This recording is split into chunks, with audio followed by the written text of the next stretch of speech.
good to see some of you out there.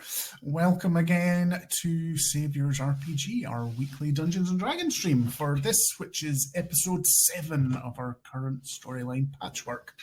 Apologies for the unscheduled 2-week hiatus, but a couple of us failed our con saves on different weekends, which was unfortunate. You know, usually we try and schedule to be ill at the same time and lie in a big ill pile, but that was not to be.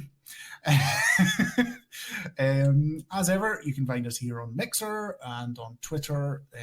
We have our Discord channel and also YouTube, where we post the VODs of our streams. We're all as Saviours RPG, and we'll be really grateful for any follows. We'll read out new followers at the end of the stream. So we are currently adventuring in our new homebrewed campaign world, the setting of Bitha Rioban, or as its inhabitants know it, the Ribbon. This is still a work in progress, but so sometimes you may hear us stumble a wee bit on bits of lore and things, because that's either it's new or undecided upon, but that's all part of the fun. So glad that you have chosen to spend a little bit of your Sunday here with us, and without further ado, we will introduce the players. Mr. Taylor Blades, who plays Moore, is running a little bit late he got caught up at work, so he will join us whenever he gets back. But in the meantime, Jabber, would you introduce us? Or yourself, I should say. Hello, we are Saviours D&D RPG. Got it wrong. We're a group of friends who come on every Sunday, usually, and play various tabletop games. You've only seen one, but we've got more coming. I'm Jabber. I will be guiding you on this tabletop adventure today. Buckle your seatbelts and put on your life jackets, because I'm a warlock. I'm a warlock. And that's what I'm about this morning. I'm going to have to start putting you last all the time, because it's unfair on anybody that has to follow you. Anyway, if either of you, the other two, want to put yourself forward to follow Jabber's nonsense? Sure. Emross, I'm in charge, so you're going next. It's fine. Hello, everybody. I'm Emross, and I play Silverine Marion, the human swashbuckling bard. You see? That was so clean. That's how it's done, Jabber. Nice and clean, crisp and concise. I don't know what that means. I think that's something you eat, right? Yeah. Crisps, yeah. Crisps, yeah. Crisps, yeah. See, we don't have those in America. Or as Americans call them, chips, Chips. which are completely different over here as well. You mean French fries? Yep. No, we don't. We mean chips. We still have French fries over here, and they are different to We're chips. not French. Freedom fries. Yeah. Surrender fries. Sorry, carry on. Last but no means least, Dom, bro. It's me. It's your boy Dom, bro. No, sorry. I play Grashtar. He is a fighter, and he's a lot of fun to play. And yeah, I can't remember at all what we're doing in this game. It's been 2 weeks. I hurt my knee, so I've been out of action. I'm not on painkillers right now, but I have been for a while. Well, luckily, I will be able to fill you in, because I did all the notes for last week before falling ill, and then logged in to find that none of them had saved. So I've had to recreate them from memory in my head this morning. Yeah. Nice. So, at this moment in time, we return to the party, who are in a subterranean and subaquatic cavern, because you were subterranean in a sort of cave in a gorge, and then swam down into the water along another channel, and have resubmerged in another cave further down, and have had an encounter with a gigantic, monstrous patchwork dragon that has been stitched together with bits of bat and eagle and manticore, and the front of its face was like a gigantic mosquito or something like that. And you had found it crouched over the prone and still form of who you assumed was Nersoni, the ASMR that you have been here to track. And it had its proboscis in the side of her neck and was seemed to be slowly drawing blood out of her neck. Not urgently, so it seemed to be carefully just drawing blood at a certain rate. You had also found, or you hadn't found or examined yet, but you'd seen there was a rack that seemed to have wineskins hanging from it at the other side of this cave. And we are just in the aftermath of the battle, a long battle with this creature. A couple of you, I think, had been knocked unconscious a couple of times. Things were a little bit tense, but you have now overcome. I think Grashtar was riding the top of the creature for a while and chopped one of its wings off, got a bit unbalanced. And I think the one thing to take from last week is that I think, and again, correct me if I'm wrong, I think Mor was more than a little bit impressed. Grash was more than a little bit impressed with Mor because of the amount of damage that he did to this creature, and he actually struck the killing blow, which was a little bit of an eye-opener for Grash, who dismissed him completely as a talker before. And we should also remember that Mor was hit with hot, sticky blood and did not die. Unlike me, who got wrecked by it.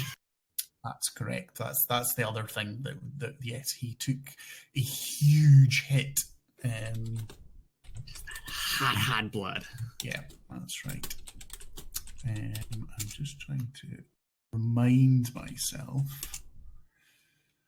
It was, because you would know this because you got hit by it. It was poison. Although it was hot blood, and it wasn't like a heat damage. It was poison. It was poison because it had rot or some sort of an infection blood. on it. Yeah, it's like vampires. You can't have like dead blood. Yeah. If we were still naming episodes, it could have been called Bad Blood or Pokey Nose Face. You know. Yeah, or poking in the face. Yeah. So. Over to you, party. As I say, you are all sort of probably slightly hunched over, straining to get some air in your lungs after an extended combat. There is nothing immediately around you that seems to be hostile to you. The creature is dead on the ground, slightly covering Nersoni with one of its wings, but it didn't sort of land on top of her or anything. And all seems to be quiet and still at the moment, other than your own ragged breathing and the beating of your heart. I think Grash came down with it, riding with one of its wings, because he was just about to tear its second wing off. So he just comes down, and he actually got not too badly damaged in terms of the party. Are you doing the whole Legolas thing from Lord of the Rings, where you sort of kill the elephant, slide down its trunks thing? Yes, but if Legolas was like a rugby player, so it is not at all elegant. He sort of goes, "Roar." Maybe he bites his tongue, he hits his face and bites his tongue. Something that, just reminds us that he's an idiot. Or at the very least, a thug. Everything hurts. Ow. Oh, I'm so sticky. I think it's dead. I don't care about that anymore. I'm so sticky. Yeah, and as you look, the Eri and Mor are just covered in black, gooey blood. It's discernible as blood, but it's almost the consistency of like crude oil, and they are absolutely plastered in it. And the back wall, I think we said the last time, there's sort of two comedy shapes where it blasted them, and there's the sort of silhouettes of them on the wall. Yeah, Aries just like does the shuffle, the all my clothes are wet and I feel uncomfortable shuffle to the little pool of water and just like drops in. Would you like to wear my wolfskin? Aries under the water at the moment, but you can see that it's cleaning her off and stuff. As the but you can come back out and you're pretty much clean. Isn't there like a barely hanging on to life woman on the ground? That's what No, Sony is lying on like a sort of plinth.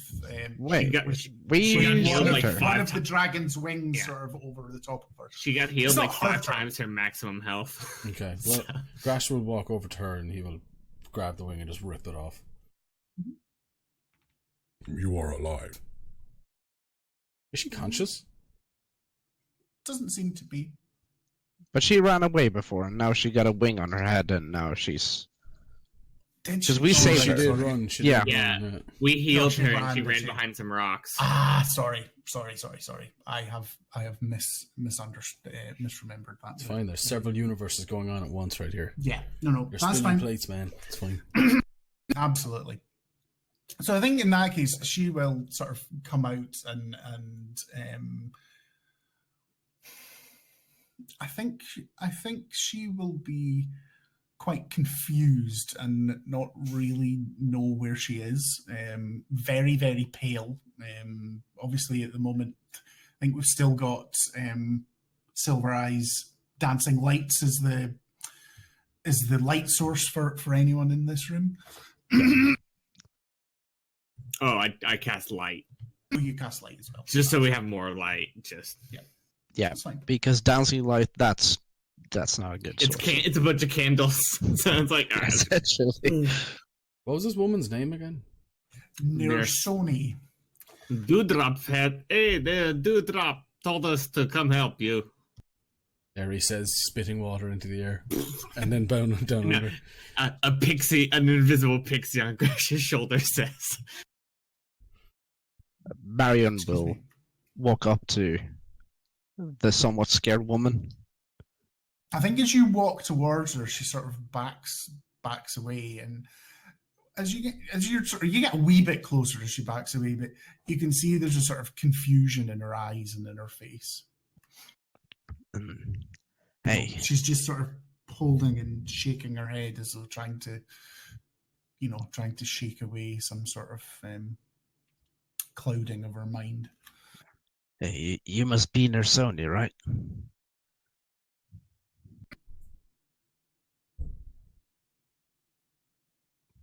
And again, she sort of backs away and sort of looks at you, and you can see her eyes are struggling to focus a little bit.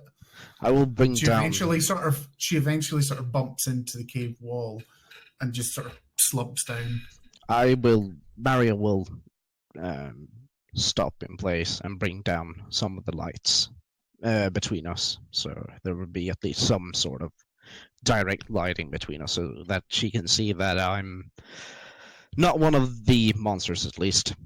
You can see that she's definitely calmed down her terrifiedness. She's just sort of deep breathing, but it is more like a sort of a confusion almost that you can see. Make a perception check. Ari has their spear lit up and is twirling it around like Darth Maul. 20.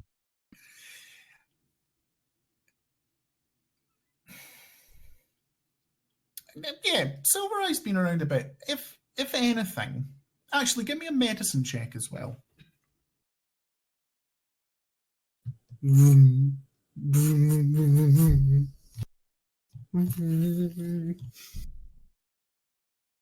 That's a 16. Yeah, you seem to think that, if anything, I think especially because your time on ships, you've seen the bone saws at work. You would say that she seems like someone coming out of a sedation. So it's maybe some sort of chemical or poison confusion that's going on here rather than anything now. But she does seem to be shaking it, but you kind of think maybe just keep an eye on her, but leave her be for 10 or 15 minutes, give her some water or something and see. But you think that seems to be what's coming on, that she's not totally in control at the moment because of that. Yeah, that is some information I would relay to the rest of the party, just to stay a bit away from her, so she can collect herself.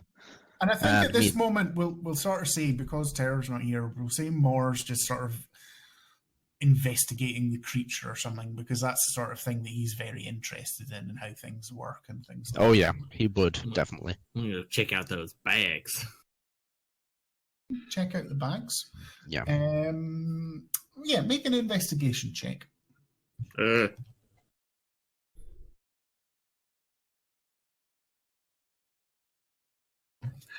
Investigation. One day I'm going to make a wisdom or intelligence-based character, and then I'm not going to be a dumbass. Yeah, and I'll never ask you to roll wisdom or an investigation check. Strength checks all day. It'll all be strength, and going down the line. Like, one day I'm going to play a cleric or a druid in one of these games with you. Played them in other games, not this one. Investigation, 18. Yeah, cool. So what you find is it's a rack, almost like what we in this world would see as like a freestanding clothes rack. Sometimes you get the wee trolleys on, and hanging off of them is 12 wineskins. They are stoppered, and if you open one of the stoppers, there seems to be some sort of valve in their neck as well, with just a contact point in them. 7 of the skins seem to be full, and 5 of them are empty. And they're definitely sort of wine skins that you would think of rather than water skins, because they're about half the size of your water skin. So each of these things holds about 2 pints, roughly. Make a medicine check as well. Squeeze one. Also. All right. Okay. Well, do this first, because I think this is sort of like with Emeros. This is sort of part of the perception and the investigation as well. That was a 12. 12. That's fine. That's exactly what you needed. So you would know enough, because it's not super difficult, but you would know that in here, 7 full skins, 14 pints of blood. Nersoni can only have been here for 3 or 4 hours. This represents more blood than they could possibly have taken out of her body, and her to still be alive at this moment in time. So it's blood. It is. When I squeeze it, blood comes out. You squeeze one, and it seems to be a pressure thing that you actually need to thing is, but there's enough there that it's not perfect. There's just a sort of bubble of blood comes out of it. But it's like when I say a pressure seal, one of these ones that needs pressed for it to unlock. Yeah. And I think, again, with the medicine check, I'll give you enough, is 2 and 2 together, that thing's pointed proboscis. It's a sort of seal to...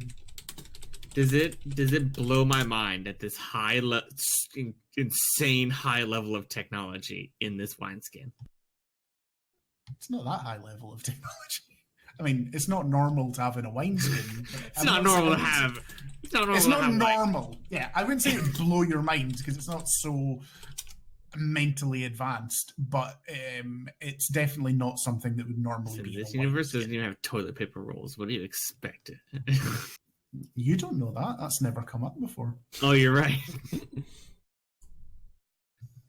It's incredibly advanced ablutions. All this technology that I have yet to discover. One day. Okay, the holy B-Day of Lux.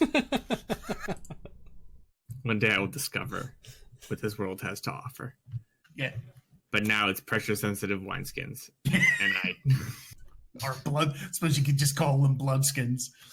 I'm going to poke the side of one with a sharp object. Yeah, just splits open and starts pouring blood on your feet. Slowly drains until it's splattered. If you turp it over, it'll empty out. But it's not particularly strong. It's just the usual sort of waxed leather. And I will then have my pixie put its hand in the blood to see if the creature's still alive. Sorry, what creature? My pixie, just in the blood to see if the owner of the blood is still alive. Is there a check or anything that you need to do for that? It's a check if I want to learn more about its like state, if it's like alignment and stuff, but I get its general surface emotions. No, it is 100% dead. And I'm gonna break all of these unless someone tells me not to. Well, you know what? You could maybe pass on one to me. Or two. I just want to look at them for a second, if that will be alright with you. And I think, again, just because Terror's not here, I think we'll just say Moore says he would like one, and then just so we know, just to give Terror a little. How many full ones were there? You said 5? 7, but you've already punctured one. So there's 6. And we need to save 3. So I just, in one clean swoop of the weapon, just cleave 3 in half. Yeah, I'm just gonna... Damn it. Alright. You could stop me. Yeah, I'm gonna attempt to stop you. Is there... You said that they were hanging on like a rack, a coat hanger rackish thing. Is it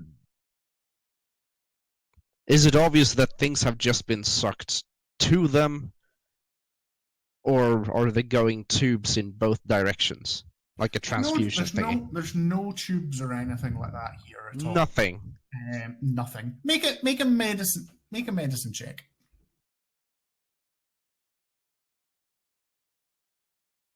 Dirty 20. Okay, dirty 20. You could say with that, again, with your knowledge maybe of watching sawbones and things like that on the ships, they could be used for such thing. But when you've ever seen a transfusion, it is usually live person to live person.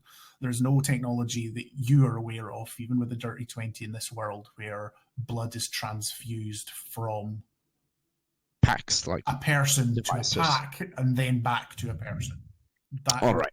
If there's a high likelihood that is what is happening here, but if that is what it is, that is not something that you have ever come across at all, and you have a reasonable understanding of basic medicine and things like that, especially emergency medicine, treating like sort of combat wounds and things like that.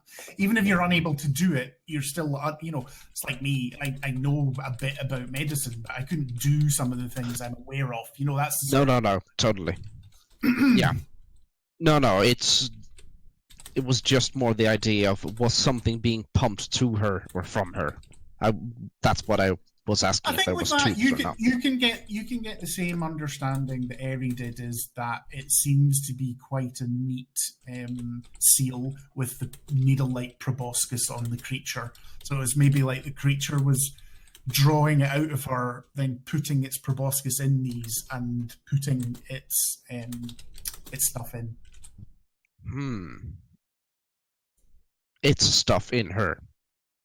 Okay. Oh no, it's then sort of basically, for want of a better term, regurgitating the blood into these packs. Oh, I thought, yeah. It's basically acting like a gigantic hypodermic syringe for drawing the blood out and then putting it into the pack. Like a beret? No, it's no berets. That's something totally different. Pipe, I believe it's called. Yeah, I get it. So how's the lady looking now? Yeah, I think there's enough time that she seems to be starting to looking around and sort of starting to take in her surroundings. And yeah. And as I can see that the crazy eyes is not out as much right now, I will pull out the ring and just, hold it in front of her. And she sort of snatches it out of your hand unless you resist. I'm gonna resist. Make a sleight of hand.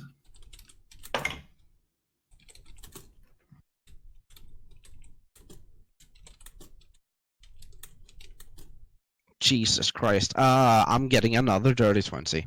That's okay. Just She only rolled an 11. So you managed to sort of pull back, and she's, give me that. That is just so dear to me. so it is yours. Well, here you go. We Do found you it give on to the her way now? here. Yeah, I'm gonna give it to her now. And she sort of takes it, kisses it, puts it back on her wedding finger, and goes, please tell me, is Dewdrop okay? That creature didn't kill her, did he?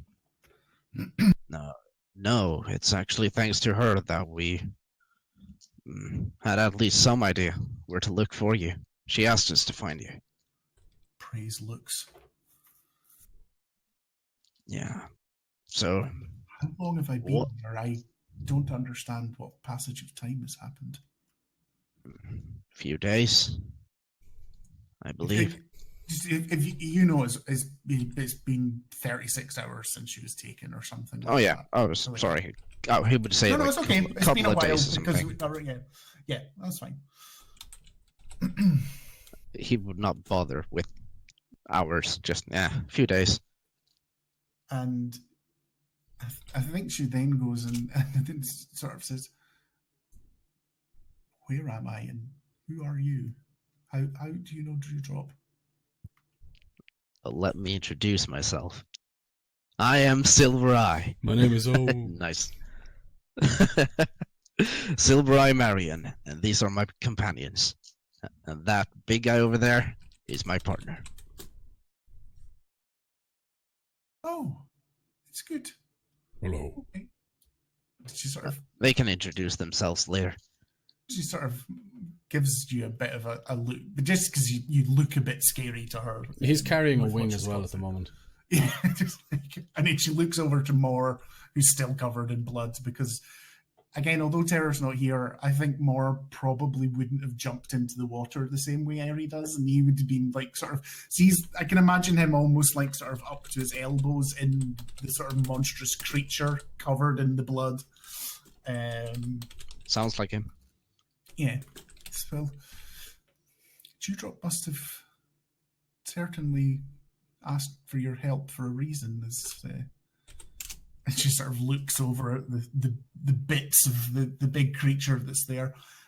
You've certainly done a job on that. Yeah, it was a tough fight. But I gotta ask you, was that the thing that took you? We looked through the place you were living, and there was blood on the floor, and you seem to have been either let out or just taken. It wasn't that creature that took me. I was doing making up some orders for the next day.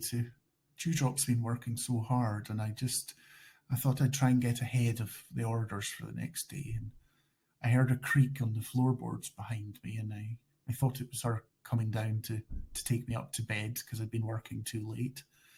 And there was just this huge, monstrous shadow, and I felt a hand that the size of a spade or something clasp over my mouth and blow to the side of my head. And did he have patches on his skin?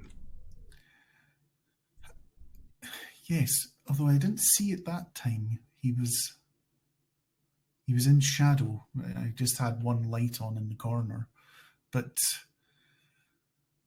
I passed in and out of consciousness for, well, it must have been hours or even up to a day from what you're telling me of the timeline. And I had this horrible sensation of lurching around and moving at vast speed through the forest at night at first, and then in the daylight. But all I could see was this scarred back with uneven skin textures all over it. And obviously he had me clasped over his shoulder, a frightening strength about him. Well, that's our friend. And she sort of at that, her eyes go wide, and she sort of skitters back. Friend? Not that kind of friend. When We've been he tracking. says that, when she says that, you see Grash's like top lip was just revealing a fang. Not friending that way. We've been tracking that thing for several days now. Ah. Please be careful with your words. He, if that is what you call it, was here for a few hours. Before that thing was doing whatever it was doing, drawing my blood, I think. The other creature was here for a while as well, and muttering away to itself. It was a strange thing. What did it say? Things I don't really understand. Odd things about needing to fix himself and how he was running out of time. How he needed my blood. And seemed to be cursing a lot and swearing, and especially somebody he called his creator, someone that he referred to as Ulzor. I haven't heard that name, but he has certainly mentioned the creator. And at one point, he made one very odd comment. And this was just before something caught in my throat and I coughed, and it broke his concentration because he realized I'd woken up and was listening. But he said that one comment of how Ulzor's point of triumph was his perfect moment to escape, but that it had come too soon because he was not yet ready to survive on his own.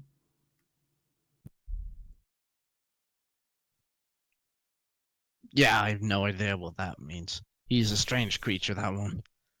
Yeah, I have no idea. I just was pretending. I wasn't trying to listen to him. I was just trying to pretend I was still unconscious. They didn't do anything to me. Think little of it. He will be dead soon. I agree with you. But he said that he needs your blood. Well, at least I got. You don't mind if I keep these? And he shows off the wine sacks, blood sacks. Well, it might not be mine. And she sort of beckons over to the back of the cave where nobody's been yet. Says, he was over that way, but the reason I'm still alive is there was others here that they drained beforehand. They took them over that way. Oh. Otherwise, you may have come too late. Most of that, if any, is not my blood. Where did you last see the creature? It just points at the water that is sort of brackish coloured now that the blood that Ares washed off has dissipated. He went out that way. We would have seen him. We didn't. We must have missed him. I don't know. That thing had some sort of poison or something. I really don't know how long I've been here. Although you said it's 36 hours since I was taken. A couple of days, sorry, you said a couple of days since I was taken. I have no idea how long ago I saw him leave. I think Grashtar will just, while she's talking, he'll just spin on his heel and walk towards where she was talking about. Make an investigation check.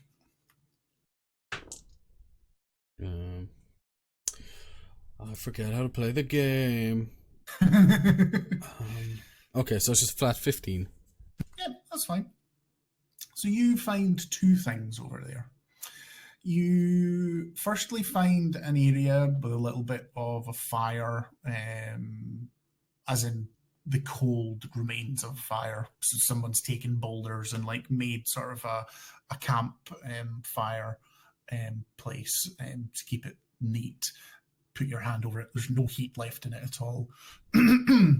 There is some sort of arranged stones and boulders from the thing to almost be like a sort of a little bit of a chair. And leaning next to that is a red leather scroll case, waxed cylinder sort of scroll case that it's sealed with a clasp. And then a little further back, there seems to be 3 humanoid bodies that seem to be completely drained of fluid, hollow almost. Do I get a sense of the ages of these?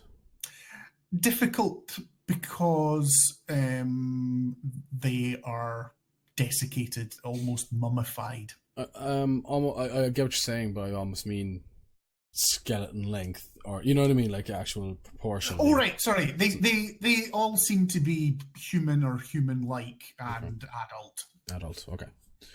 So he'll pick up the scroll case, and there's a chair there. Well, it was just a collection of stones that's sort of been put together to be a bit like a chair.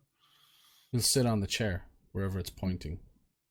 Yeah, it's just round the campfire, to okay, so I was just wondering if it was just going to be like, you sit here and you're at the perfect angle to see. Okay.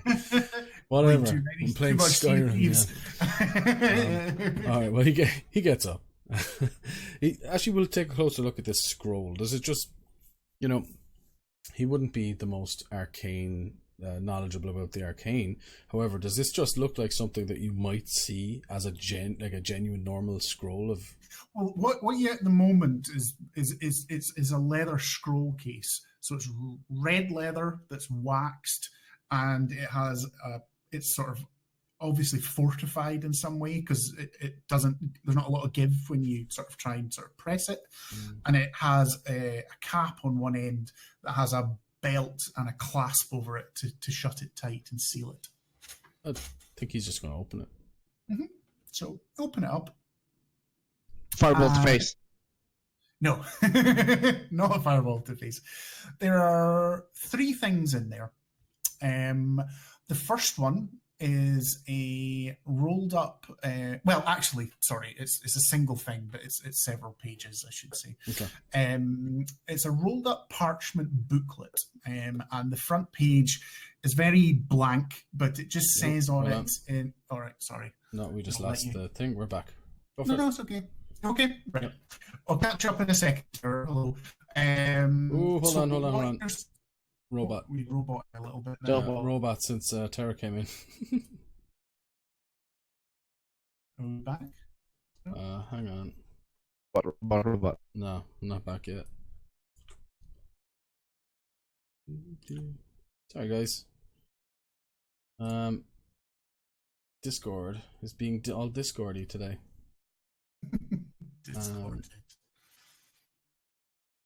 Maybe if we switch the server, because I only have like 0.1 of a bar. Yeah, so maybe we should US East. I still have 1 Got bar. it. It's working, Beautiful. but I have 1 bar. Oh no, 3 bars. Yeah. We're good. Welcome to America. Oh shit! I never felt so free in my life. I feel so free right now. Oh, Where did this gun come from? Right.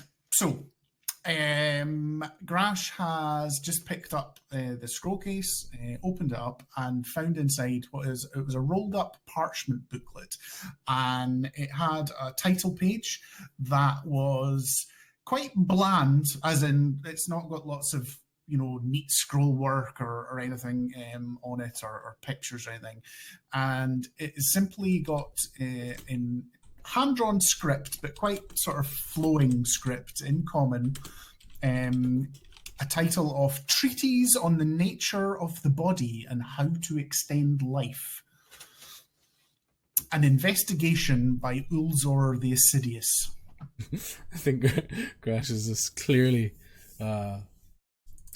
this is above his pay grade for sure. And I take it he'll flick through it, but what it seems to be is musings on anatomy and medicine, and there seems to be lots of incredibly detailed anatomical put my teeth back in, drawings of musculature, blood vessels, tendons, ligaments, and things like that of humanoid bodies, And on some pages, it goes into incredibly great detail about specific body parts, like the orbits of the eyes and all the tendons and musculature that move eyeballs, the blood vessels in the brainstem and things like that. If you think about, if you've ever seen like a medical textbook from the 1800s when, people were doing lots and lots of autopsies on cadavers and things just to find out how the body worked. That's the sort of thing you have. But it seems to be probably just about the first quarter of a larger book, and then it's torn, and that's all that's there.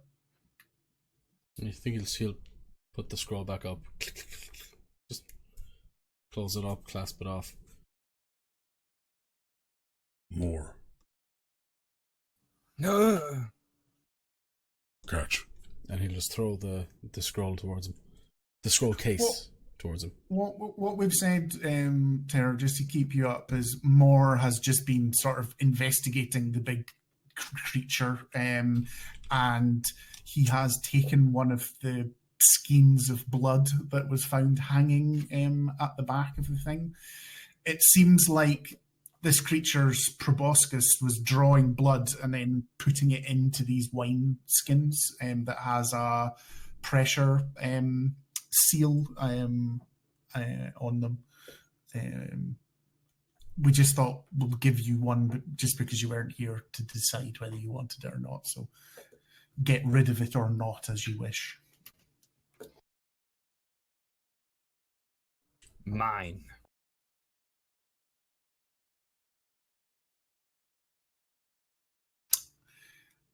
Anything else anyone Yeah, wanted just to do here, I think just so he knows what I actually threw to him, because I didn't throw him a skin. I threw him a scroll case, a leather scroll case, encased in which is basically part 1 of 4. It's like a book on anatomy, and there's all sorts of things to do with like connecting things to brains and stuff. It's the work of this guy's creator, essentially. And yes, because this name, that you didn't hear, Terror, is that Nersoni said that his creator, he'd referred to his creator as Ulzor, which is the name that's on the front of this book or booklet. Sounds like the creator likes to read.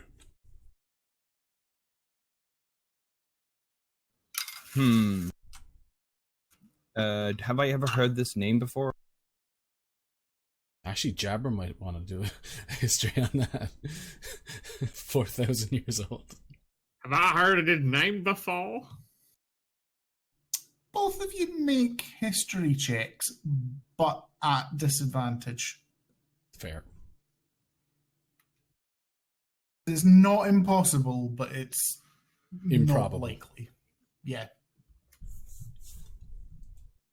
You could double. That's someone that's rolled double natural 20s or something. No, It's Jabber. but I got both over 15. Oh, so that is pretty good. I got a 16. Okay. I got a 16 and a 19. I was like, Yeah. That's pretty good, but What's that? disadvantage. Is that just 16. 16 total. Okay. I am not smart. I don't know. More? Let's What did see. you get? Oh, the lower one's 3, so Say again? You have a +7. So, more doesn't mean anything to you. 15. 16. 16, sorry.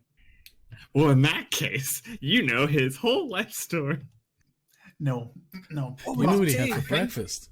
He was your cousin. I think you have heard of him. And you have heard of him. Remind me how How have I heard of him? you have heard of him because I can see the hamster wheel spinning in the squid's head right now. this is a bit I like about D&D Yeah, though. That for sure. I know the character's backstory, obviously, because I've written it. But I want to. I'm just being very careful to connect how much you know and why. the dragon wizard. mean, the information, as we've stated many times, the information on Life Ribbon can be incorrect. They're undead on the moon. This is because you have once. Let me ask you a question this way: how studious was Eri when she was first going through when she was a basic adept on when she sort of entered the clergy of the Vale for the first time? I think when it was for the first time, probably pretty studious.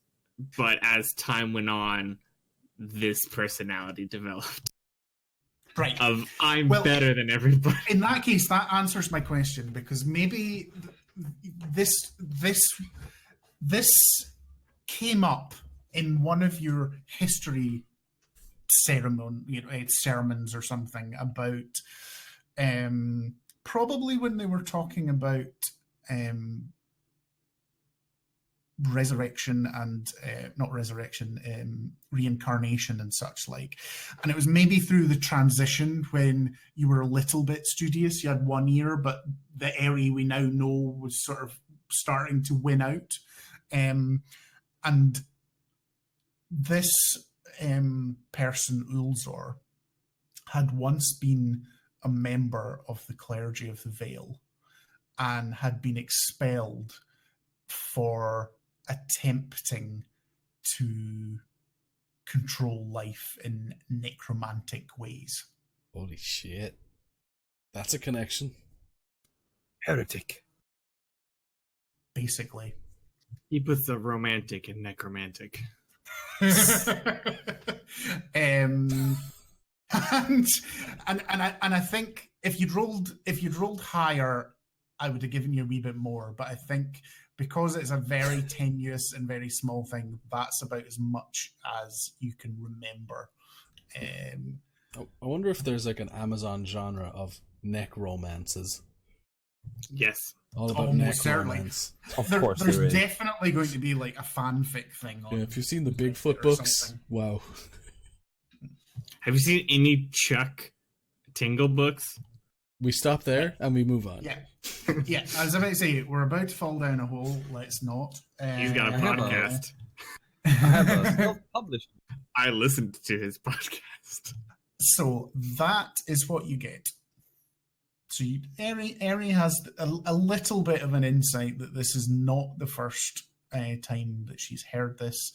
He was expelled for heretical thinkings and experimentation from the Vale.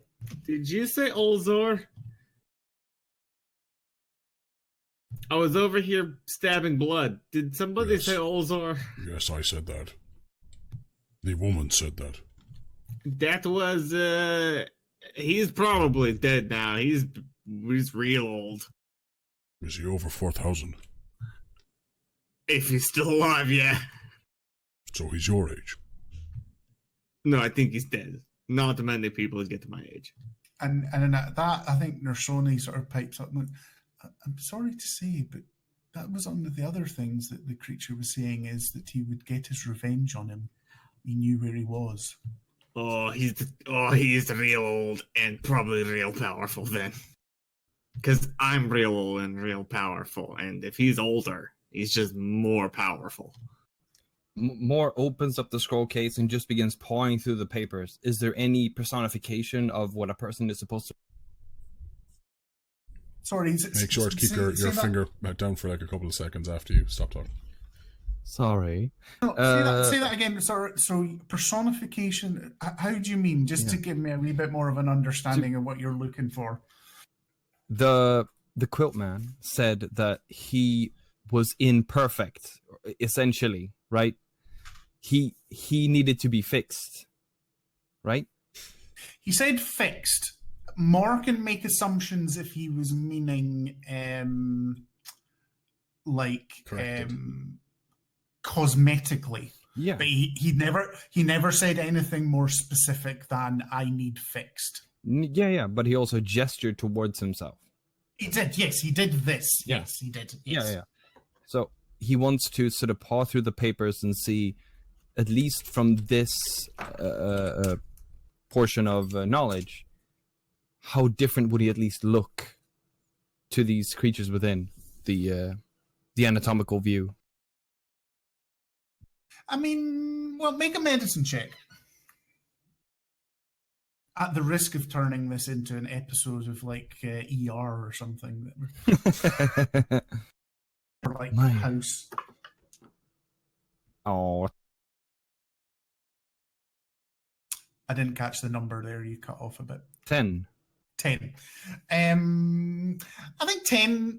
All you get is, he seemed to move. You've seen him act with great acts of strength and power. So he's probably made up this way. This may be, a textbook on how to put the building blocks of a humanoid creature together. So underneath, you'd expect he probably looks like this, albeit with bits and pieces from different types of creatures. But yeah. He must have stolen this when he escaped his creator, and if he wants to have revenge on that creator, then he stole it, and now he's essentially trying to remake himself in these pieces to complete himself. And he begins pawing through them again. There must be an answer in here somewhere. And I mean, I'm not against this creature's plan now. I kind of want to team up with this guy to kill this Olzar guy. Wait, well, That cool with y'all's? you're talking madness. No, I mean, Well, we can deal with the creature after, Grash, but you- I'd love you to kill get them rid of both. Olzar. we need to consider who is what here. The creature is solely a manifestation or creation of this evil creator. If given the option, it might actually choose to do something that is not within the plans of its master or its creator. It's been rigged into thinking what the master gave it when it was created. With these papers, we might be able to convince it to not be what its master wants it to be, or simply think within simply those bounds. Its master can die either way. They both need to die. Yeah, but can we get the big, scary quilt man to help us kill the master? I would assume that the quilt man wants to. What is a and he quilt? gestures to the papers. Do this. A quilt. And he makes an illusion that shows, quilting in different variants, and it's very colorful. It's almost like something they would show a child to like instruct them in how to doing it. Oh, And I then know what the quilt looks like. like a patchwork. Yeah. see. what does patchwork have to do with anything? I don't understand. A quilt is a patchwork of different fabrics. True, yes. So it's a quilt patchwork man. Okay. That sounds dumb to me. Well, maybe patchwork is dumb as well. And Maury just stares into his. How about we just call him Stitches? Copyright. Is he attacking Duskwood again? Mother. So hold on. You believe you can turn this monster, a monster who snuck up on us, to I our... was never snuck up on. Yes, you were asleep. I don't sleep. Then why didn't you mention anything? Because I didn't want to. You're lying. We can try and convince him. I think Grash will Martha's look at the looking little around. pixie on his shoulder. They are lying. He's not lying. Shut up.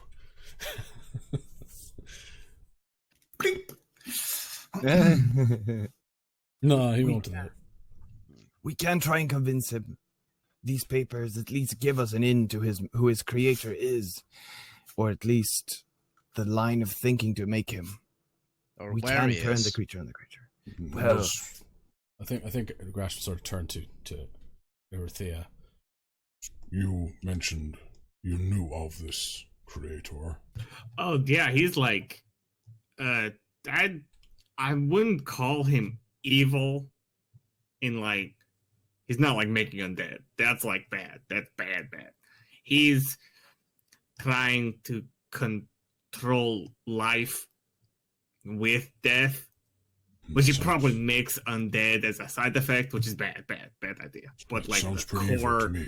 the core thought process probably comes from like something. I mean, he was part of the clergy. Like there was an original good idea there, I think. Grash just starts rubbing his eyes. Which one is evil? I would say neither, Oh, you're so wrong. technically, because neither of them are undead. And Grash that's will the look to only Marion evil. like, But even the undead, we don't need to. Let's just find the master, and we shall conclude once we meet. And if we Well- really need to decide whether he's good or evil, we can ask him those simple questions. Does Does life this matter? No. we're Second- gonna kill him. Hold on, here, Grash. Let me make this easy for you. If he's lived this long, he's probably undead, therefore evil. You can kill him. Would he More be points to powerful? Airy. It would benefit. I'm an elf. It would benefit everybody if this older guy died.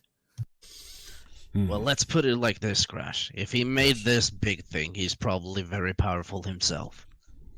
And True. evil. You don't need to be evil to make something big that wants to complete itself. I will agree on one condition. Which one? We kill the master. Definitely. We also kill the spawn. I leave that to you. I I'll don't think we need to kill either. Help of you with that. Let's kill both of them. I'm with you, Grash. The agreement This is we madness has to all stop. work together.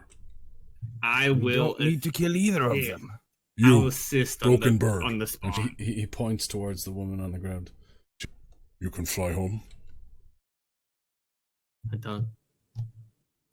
What do you mean by I hoped you were going to escort going- me back to We're going to Deliatis take her Well. home. This is bothersome.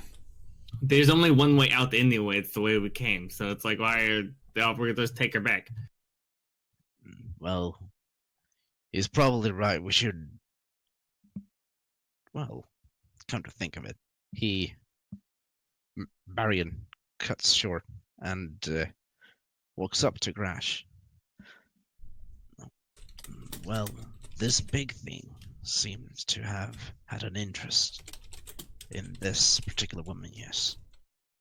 So if we stay close to her Might on the show way up. back, he might come back for her. Her eyes just like No, he is whispering. Oh, He's oh, whispering this to Grash. Sorry. Sorry, man. I was. What did he whisper? Well, our big friend, he's probably he most likely took some sort of interest into this thing, or her. Sorry, and if we escort her back, maybe he will come back for her. Like bait. Exactly. Agreed. Your words, not mine. No, you must bait the trap. I agree. So let's just escort her back. If it doesn't show up, he maybe has no interest in her anymore. But it's worth a shot the way I see it. I wonder why it collects blood. Do you believe his life essence is failing? Well, he said he needs to be fixed. Something about being incomplete. Doesn't have much time. You're probably onto something there. Like a stuck pig that doesn't die. Yeah, something like that. We will bring the bird back home. Yeah, we should. All right, Missy, we've decided to escort you back to your beloved drop. So Imagine that he was in a cool pose while saying it. Yeah, he's in Are a hero there- pose. The knee is up on a rock. He's you looking said off. there were bodies somewhere in this cave, Yes, right? there's 3 bodies. I Back where don't Grash know if walked. Grash has mentioned that Grash is the only person that has seen these bodies so far. Well, she mentioned them. He went over. When he was over there, he threw the scroll from there 2 more. Okay. Okay, so cool. Before we leave, Aries gonna put him in a pot and burn him. Yeah, that's fine. That's easy done.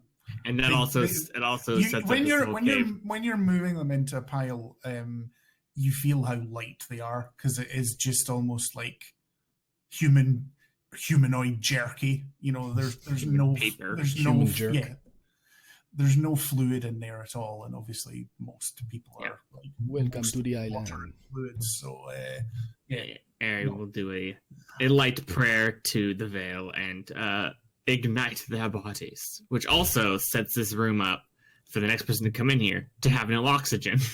I take it. Sorry, I don't know if I take it or not. Are you stopping for a short rest, or are you immediately piling on? I think we Stopping should for get a out of rest, here. I think. We've been here a while anyway, so might as well take a rest before. We should go out with her, that she may see the sun and the... It's nighttime. What? It's night time. So the moon, then. We can rest outside. But I if agree. we're- When captured... All right. When captured and kept in a cave, one would like to see the sky. Would you not? He I says, would like to gesturing see towards her. the end of this journey. I'd like a nap. What would you like? He says, He says to who? To Nersonia. the only her. Oh, I didn't hear her. If you want to stop for a rest, that's fine, but I would rather do it out of this place. Fine. Let's go. And if I'm not mistaken, didn't Jabber just ignite those bodies? Yes. I said on the way out. Smell like- I said specifically on the way sorry. out. I'll do Okay, it. sorry. Yeah. Sorry.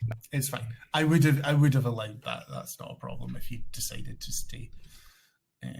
But yes, you set fire to the bodies, exit the cave through the same winding, watery tunnel. You know where the two brief air pockets are. There's no problem at all.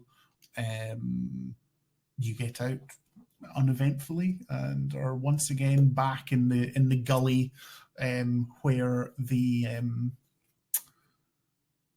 where you initially went into the cave. Everyone make a perception check at that point, though. –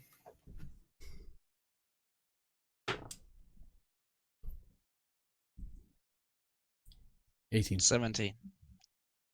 No, that's 20! Which makes it a 19.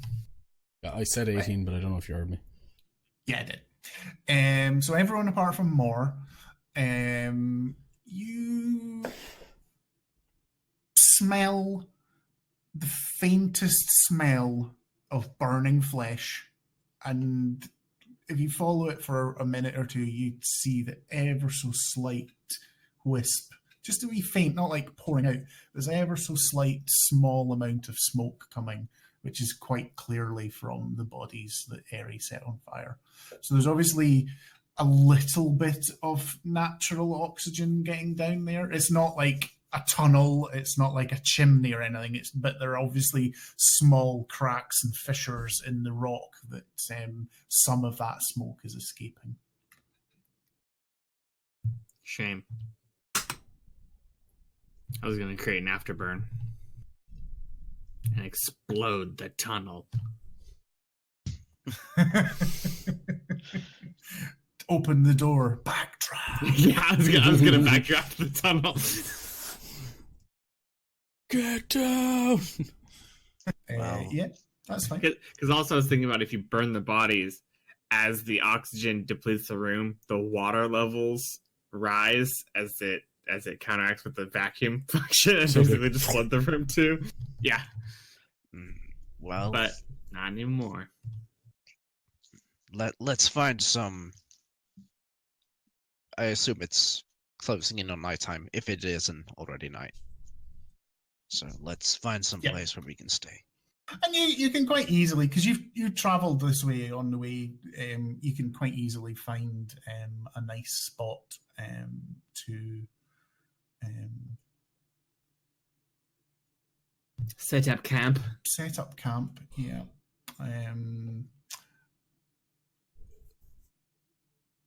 Is Yeah. Nersonia impressed by my preparedness? You've gone into your hole again, haven't you? Got a hole again.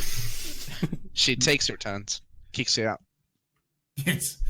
I think Pull a second tent out. I think she certainly sort of gives you a bit of side eye, as if to sort of, without saying anything. There's a bit of a what the fuck. But no, she doesn't actually make a comment. I'm so prepared, though. Should probably get some food. I mean, you've all got rations which you were given when you yeah. left, so you can hunt for something fresh if you wish. But there's no need for basic nourishment. There's plenty of fresh water. There's lots of streams and things here. It's not difficult to find nice, clean water. All right, I'll just share some of my rations with the lady. Yep, she just nods. Leave it to Squid. You can have any magic item you want. People are like, I'll pick a magic weapon. I'll do this. Like, I want a hoe. There's a joke there somewhere, but it brings me humor every time we camp. That's worth it. I just want one of you to do a wee sort of cartoon of like airy sort of. I almost imagine hole in the ground like a ladder, just going down into nothing and sort of coming up again. It's mime stairs going down into a hole. Or a mine lift. Beautiful. Sorry, an elevator for Americans. yeah. Elevator. Want anything from the fridge? But yes, so you make camp. Nothing particular. I don't know. Does anyone want to have any particular conversation or anything at this moment in time? Marion offers his tent to Nursoni, so she can have some place to sleep safely and alone. He'll just pile up something outside and sleep on the ground. I think as you're doing that, she sort of takes your hand and sort of goes, "Could you please sleep at the front of the tent, just so I know that nothing's going to get in?" Of course. Grash, overhearing this, and just behind like a tree trunk, just throws his eyes to heaven. Like, Marion yet again is after swooning some poor young thing. Not inviting you into the tent. I know. Like, no, it's Grash. Curl up at the front like a guard dog. No, I understood what you were saying. That's how Grash took it. It's like, oh God, again. Oh, don't worry. I'll protect you any way I can. Wink. And he literally says wink. As soon as the wink says happens, wink. Anyone that's watching can sort of see maybe I shouldn't have done that, sort of crossing her face. I really shouldn't be here. I'll be napping in my tent. Well, reading. I think Grash is just currently skinning one of the squirrels he picked up from the mine. Well, I think it was already kind of he had it bleeding out the side of his thing, so he's just unwrapping that, and he's probably going to cook it up, eat it. He'll take first watch. Okay. More can take second. I'll take third and fourth. So it's a natural 20. Total is 24. Sorry, on you go. Yeah. Marion, would you like to share the watch with more? If that's fine.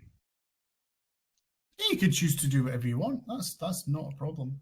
I refuse. No, he asks more. Hey, more. Mind if I take watch with you? Of course, no problem.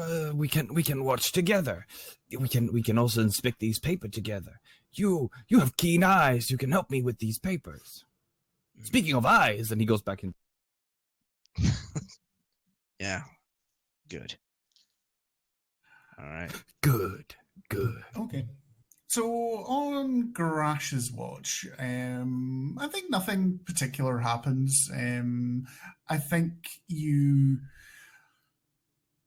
you see natural things, but I think the one thing of significance that happens, it's not an encounter or anything, is you see, because you've moved maybe 100 yards away or so from the entrance to set up this camp, but you see a huge column spewing of bats coming out of a cave, not from the one you were in, but nearby.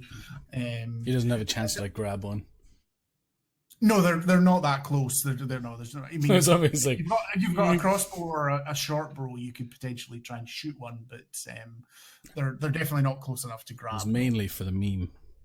All right. Okay. Get a bit of light lunch.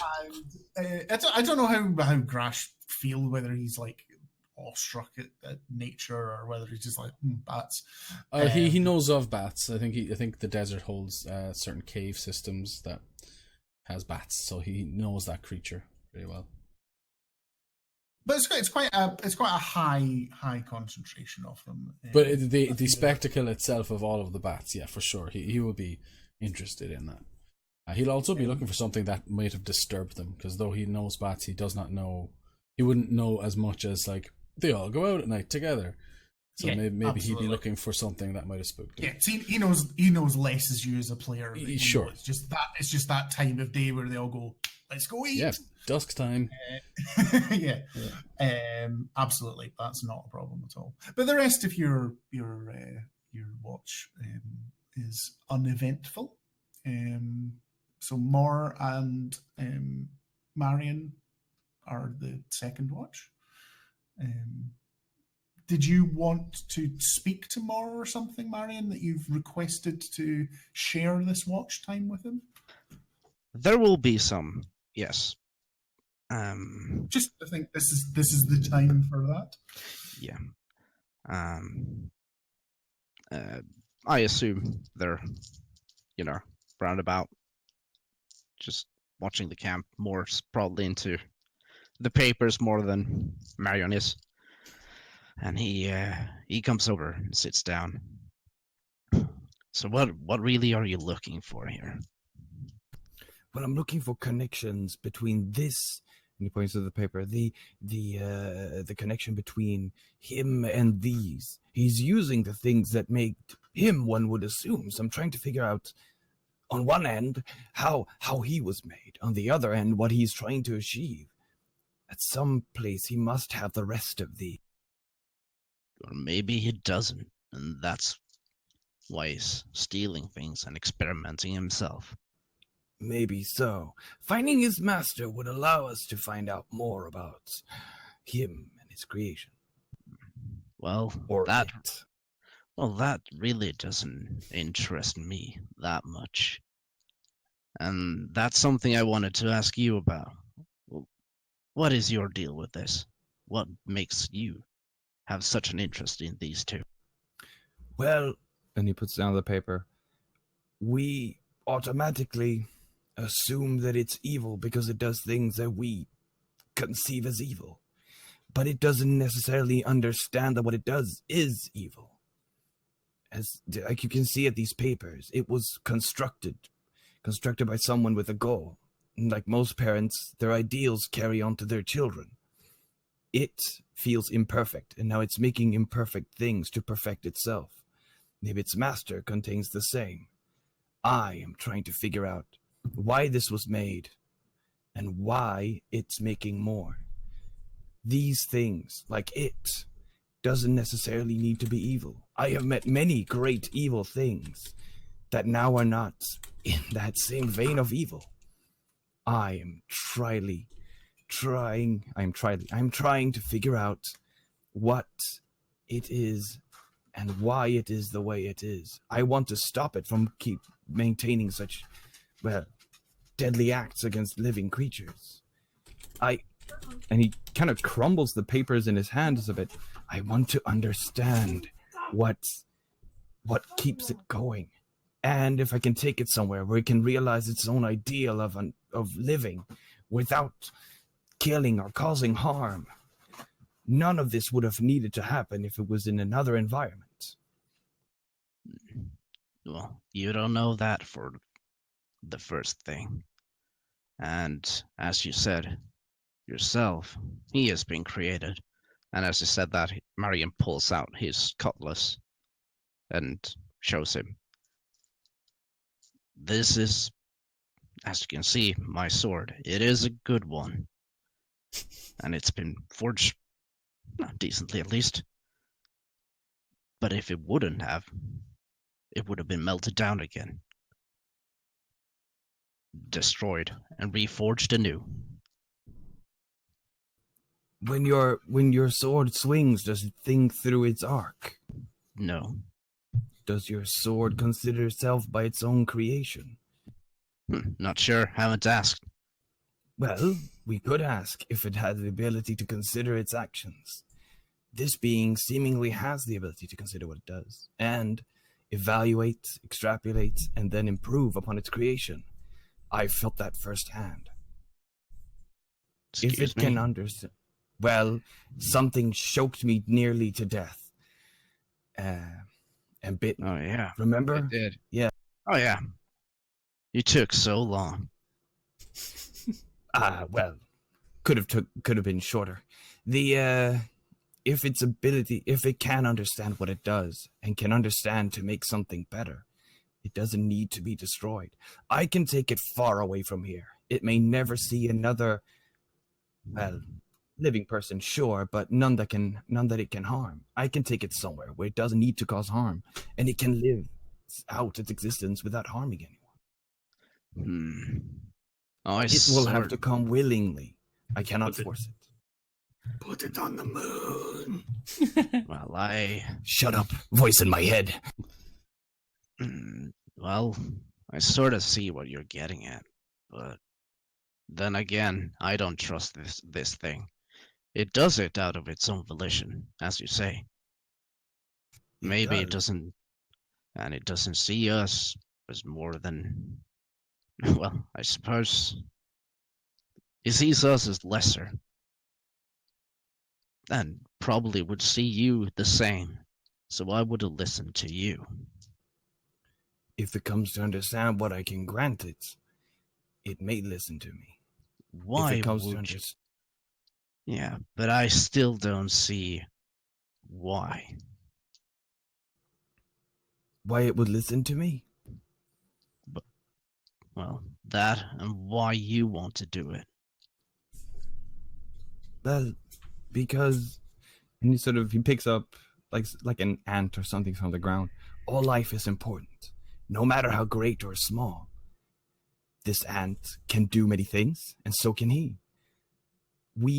If we allow it to do something good, it may create betterment for the entirement of the living. No, it has the ability to do more than just be this creature that only seeks to perfect itself by some standard that it can't even explain itself. Well, sure, maybe. I still think it's best if we just kill it, be gone with it for good. If we just remove things that are troublesome from us, we'll never make anything new or anything interesting. We could just kill every criminal. Yeah. Could just kill every person that we just... Wouldn't always take it that far, but sure, yeah. Yeah, we could do that, and then there will be nobody left. But me. I guess. Sorry. The fucking evil option just flares in the background, like, but me. Just me and the gold. Oh no, There was a mention of sorry. No, keep going. Marion's just having fun with this. I was going to say there was a mention of Crossroads. We didn't know it was going to be Paragon or Renegade. What do you think about this, Shepard? Kill them all. Okay. Well, I more than anything, hey, you have your reasons. I just want to prepare you if things. I'm gonna let you have your chance. I can only speak for myself, but if anything goes slightly to the south, yeah, I'm not gonna hesitate to bring this thing down. but you might need to let it. If it wishes to harm me, you can let it. I will allow it to harm me if it might even lead the slightest bit to seeking some sort of reconciliation with the rest of the living world. And I understand that you yourself also have a ideal towards this. You want to protect the others, and you want to help with Grashtar and his trail of glory. Sure. I simply want this creature to be able to have a life for no other reason than it to have it, without being able to harm other creatures. Well, at least now I know. And, well, just keep in mind, if he attacks something else before this is over, and we're there, I'm not just gonna let him do it. You say that because you know that he already will. We will not be able to interact with him before we can speak with him again. Next time we meet with him, he will be met with direct aggression either way. I may not even be able to speak to him before we all draw weapons. Well, that is your only chance, I'm afraid. And that's the only chance I'm gonna give you. I guess that's true. Just wanted to let you know. Of course. And then well, have fun with your papers. They seem pretty interesting. Hope you learned something. Indeed. And he'll look into the paper. Could I make another roll into the figuring out the I was just going to suggest that. Absolutely. It was just a straight up and down? Intelligence. An intelligence check. Yeah. It was a Kuktabru. That is a...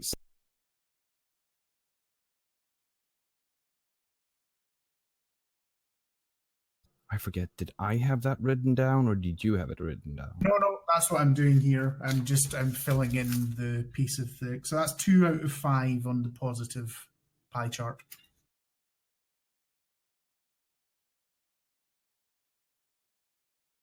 And just to recap for those in chat that we're sort of borrowing a mechanic from Blades in the Dark, which is usually used for relationships and trying to change somebody's mind about you from a negative to a positive relationship. So it's about more trying to understand the deeper nature of the creature that they are encountering at the moment. And he can make rolls whenever he feels he has something to roll about, which in this case was the medical book. And if he passes or fails, he gets to fill in a piece of a pie chart. And I've basically done 5 pie chart positive, 5 pie chart negative, and depending on which fills in first will mean that he either understands fundamentally the nature of the creature, or if the negative one fills in first, he will just fundamentally, that will be something out with his understanding and he would never be able to learn that for himself. So quite good. I think I could see us using it for different things in the future. It's not for all stories and everything, but I'm quite liking it. So I think as the watch passes to Aerie, I think this is about time for us to sit, have a bio break, grab a drink, and come back to resume in sort of 10 minutes or so. We'll be back. Okay, ladies and gentlemen, we're back in 5 or 10 minutes. See you very shortly. Oh. See you soon. Return.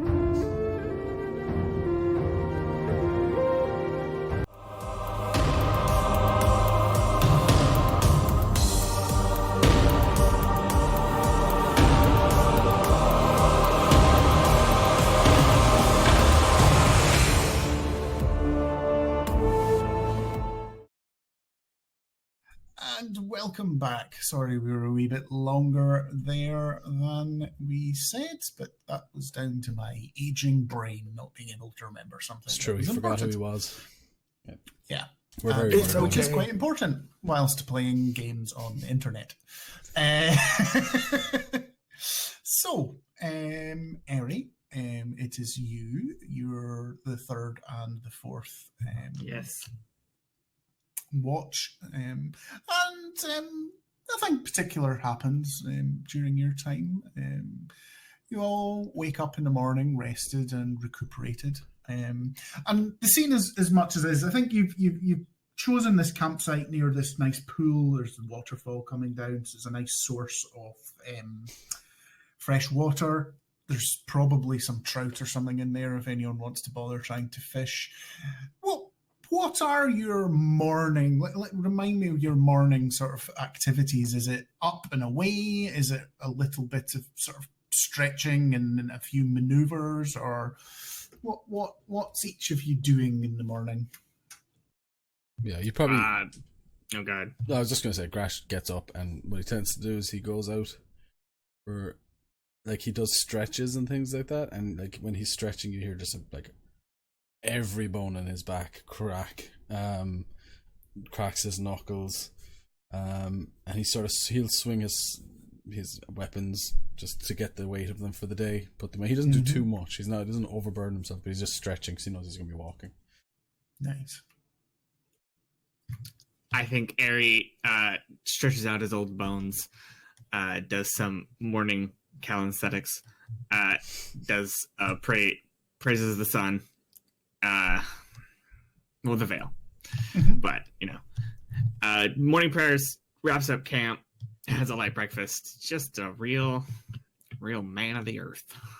Yeah, Grashtar doesn't really eat breakfast. People would have noticed. Okay. More in Marion or anything particular, or just sort of general? Marion's...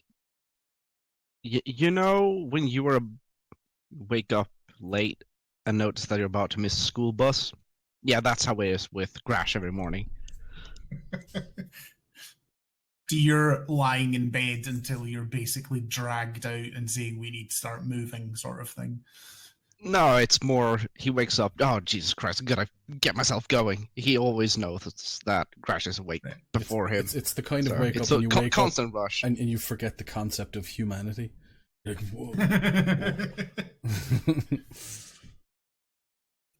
whoa. When Moore sort of gets up, he when the sun rises, because he meditates during the night, and then he sits there watching the sun go up, and he might be sort of looking at the flowers or whatever, and then he reviews some of his spells, and then he meanders about a bit, waiting for everybody to get settled. He might just do some minor illusion of things that he needs to remember, like he'll do a minor illusion and a book will appear, and he'll just paw through the pages. But currently it's not been as much of the books, more of the creatures he's met so far, and he kind of puts them and tries to view them from different angles. He's kind of going through the 3D tests in the T-poses and everything. And I also love the fact you use illusion that's basically like a magical Kindle. Just like, that's so good. As you're all sort of doing your morning routines or whatever, I think you're all suddenly turn as there's a gigantic splash in the middle of the pool behind you, and you look round and there are the increasing concentric circles rippling out from something that's obviously just dropped or leaped in the pool, and then your eyes are drawn up to the top of the waterfall till you see a familiar figure stood there. I'll have to just resize our stuff to bring him into frame. Sorry. So I can just move him over if that's easier. Don't worry. Yeah, just move him over to the left. Enough? Yeah. I am... Quilt! What's up, man? And you see, for anyone in chat that has not experienced this, this is like a 9 to 12 foot humanoid man that just seems to be stitched together with different bits of skin, different colors, different textures, some of it almost the hide of a lizard, others feathered like an owl bear, bits of it, the thing. And you even see, since the last time you've seen him, there are bits of it that have changed here and there. and he just sort of looks down impassively. I mean, there's probably almost 100 feet or more between the two of you at the moment, or you and him. And he just sort of calls down, "You didn't take my last warning very seriously, did you?" Yeah, but you took our friend. Why did she have to suffer? He just sort of almost, I mean, he almost does that. You can't hear it, but there is almost like a slumping of his shoulders. And without hearing it, you can almost imagine a big sigh in your mind. "I do not wish to hurt anybody, but it is necessary." Why is it Stop. necessary? Sorry, Crash, I didn't quite hear what you said at the same time. You are a stuck pig.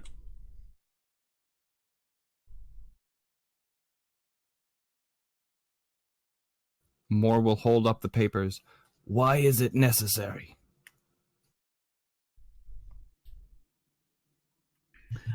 I'm gonna And look behind us for people sneaking up. Okay, that's fine. Make a perception check. Not funning me And with while this again.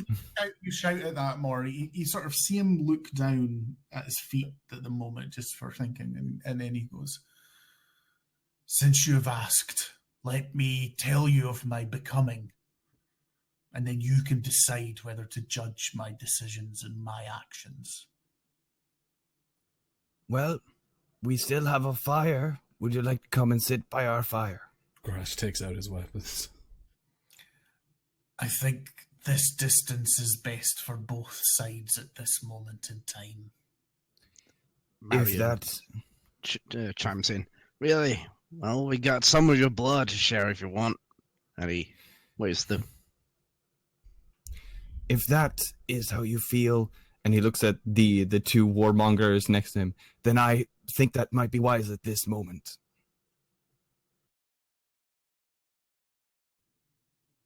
Moore will put his hands behind his back and seem very sort of calm and waiting for him to speak. Anyone else do anything more, or?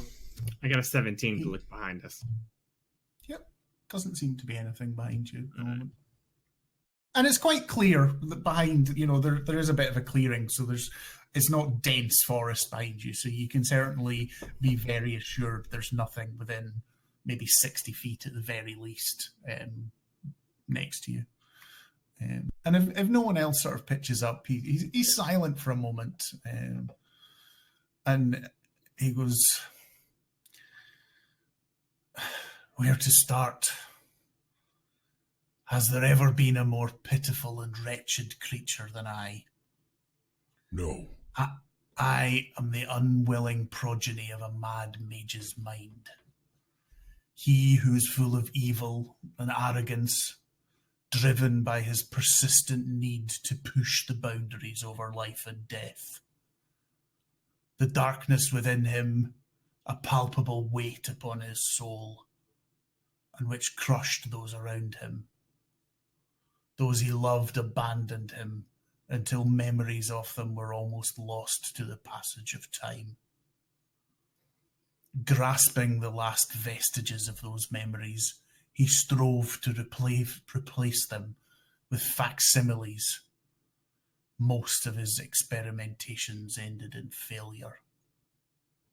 Nothing more than unfulfilling replicas. Before me, multitudes were created. Nothing more than marionettes of flesh. Mindless drones carrying out their master's bidding. Creating slaves where he once tried to recreate his family. Tantalizing failure close enough to drive him on to control life and death. But I was different. I am different. Somehow my consciousness crawled unbidden from the black depths of the unknown. My brain might be second-hand, but my mind is my own. And even though I am plagued by the past memories of someone else's life, which tear at the frayed edges of my own, I am resolute to continue to free myself of that previous life. I shall never again bend the knee, and especially not to my torturous creator. You must understand that I did not have a choice in coming into existence, but alive I am, and as with every living thing, I cling to life, and I will fight tooth and nail to prolong it. Who are you to judge me a monster? You who entered the world from their mother's womb and were nurtured and taught how to live. I have escaped from oppression and experimentation simply to stop the unyielding pain of my own existence. Is it my fault? My fault that I was created from the pieces of others and now require more to survive? That is all I am doing. Without the blood and tissue of others, I will simply decline and slip once more into those black depths. I ask you, do I have a soul? Am I to stand before the Baal and be reborn? Do not all living things, and let me be clear, I live. Blood pumps through my veins and my heart beats, unlike the undead of my creator. Created from a patchwork of flesh of the others to be a slave, tortured and experimented upon.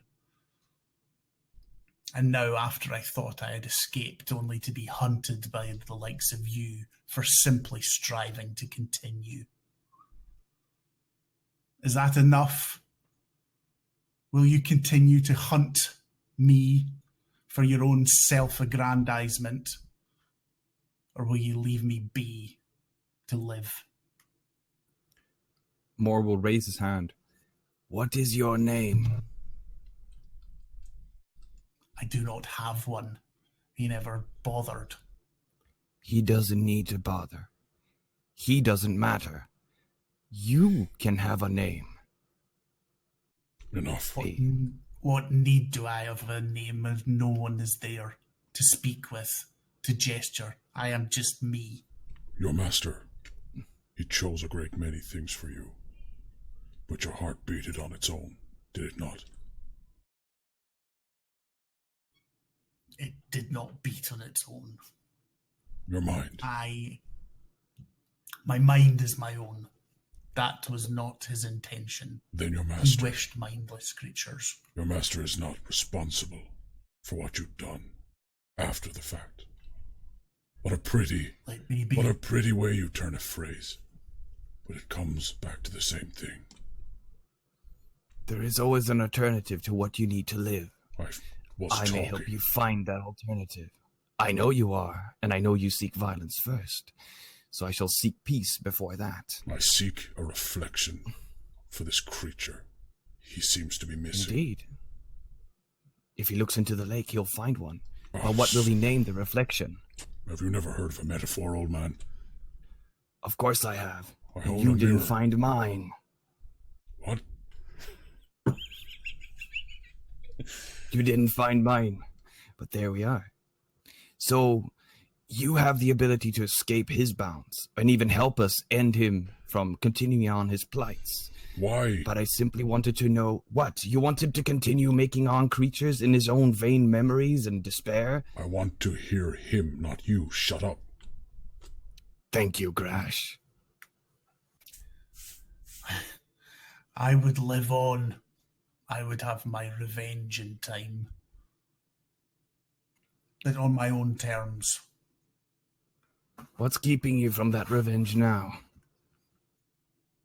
Strength. You are right, I need the blood, I need the tissue, but that is because of what he has made me.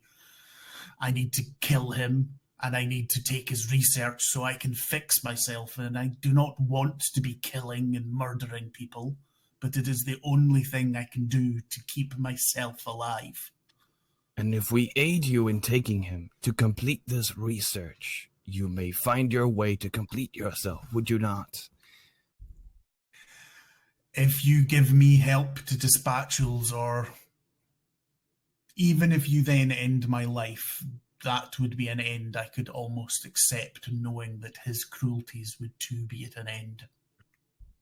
Indeed so. I would agree to that. Marion starts to applaud. And Just, clap, clap, clap, clap. Wonderful. Seems we've come to an agreement. yeah, just to say for my part of this deal, I'm gonna murder Old Zord no matter what, because you said he was an undead. So that's like top of my list. He was once a human, but I think Disgusting. the name that you refer to his type these days is a leech. Oh, that's like the worst kind. That's like people who specifically go against the veil. They're like, oh, I'm gonna be a human, I'm gonna worship the veil, and then they're just like, no, screw you, veil, I'm gonna become an undead. Yeah, we're gonna kill him. Grash just sort of bellows over the waters. Creature, you did not kill your master. Is it because you could not? Not at that time, but I was weaker than I am now. Many months have passed and I have augmented myself. Grash will hold up a hand to him and just sort of grab Marion and sidle off into a side chat. Okay. He just stands there almost like a statue, just sort of the water sort of piling past the back of his calves. If this, I have my pixie bring him a ration. if this thing had trouble and was not powerful enough to kill his master, what kind of a trophy do you believe that to be? Well, all I can say is, I told you I would bring you something great. And compared to that thing, what I've heard about liches, they're not to be taken lightly. What is a lich? Well, is that something I Make need to roll specifics? either a history or an arcana check.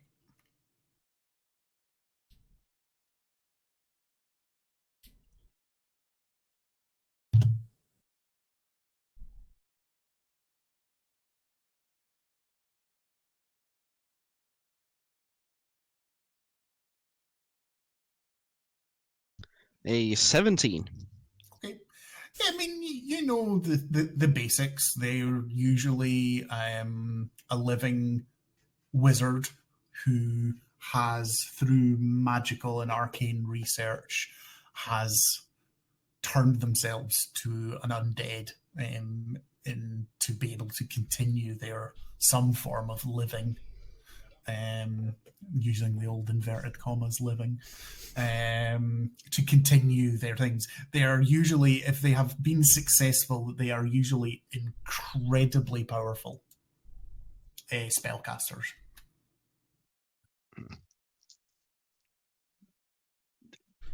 Yeah. Magic. I believe we found our trophy. Finally. Well, looking at that sad thing over there right now, it does not really compare to what a lich could be. That thing can say what it likes. It is pure evil. I'm with you on that. But it might just be what we need to find my trophy. Well, I think you might be right there. One thing I will say. And Grash will take out a necklace with a sort of a almost like a sextant style compass on it. Mm-hmm. This tells me and warns me of undead. It has not happened or gone off. So, he tells truth. He lives in a fashion.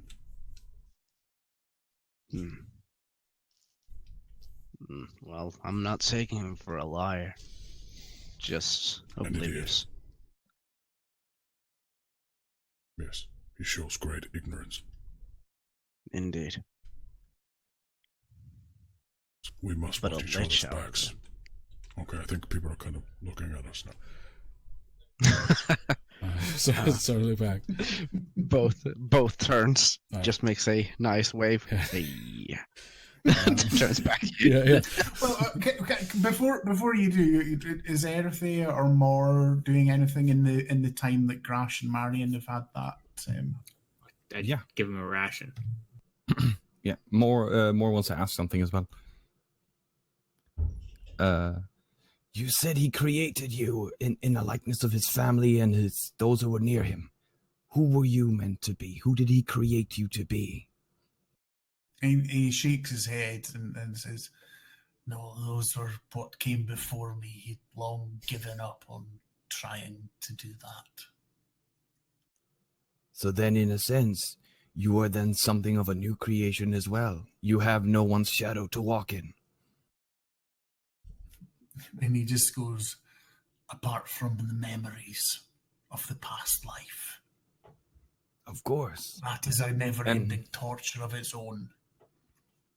I can understand. For those of us who are old, and he'll gesture to Ari as well, you usually live through many memories of the past that were at some point somebody else. And as you age, you become different. You become a different personality through the times that you live. You simply have adopted the ideas and memories of someone you never were. Now you can think of them as a past that you never lived. You are now what you are.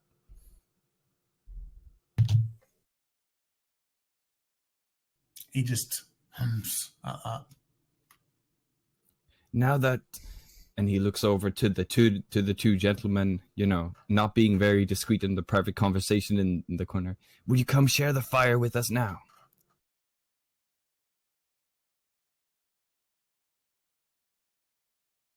I've got an extra chair. Wait. I don't think he needs a chair, or unless he wants one, or it wants one. Wait. The woman. She won't put her like there. you. And as you all turn round, you see her head's just poking out of the tent, just sort of staring, like eyes absolutely white and pinpricks, and she's just like, no, this can't be real. You will keep your distance. No. Yes. For a time. Then for her sake. Agreed. For her sake. And then we shall later discuss our future plans of annihilating your master. Yes.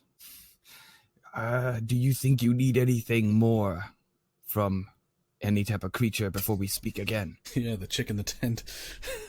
Licks his lips, no.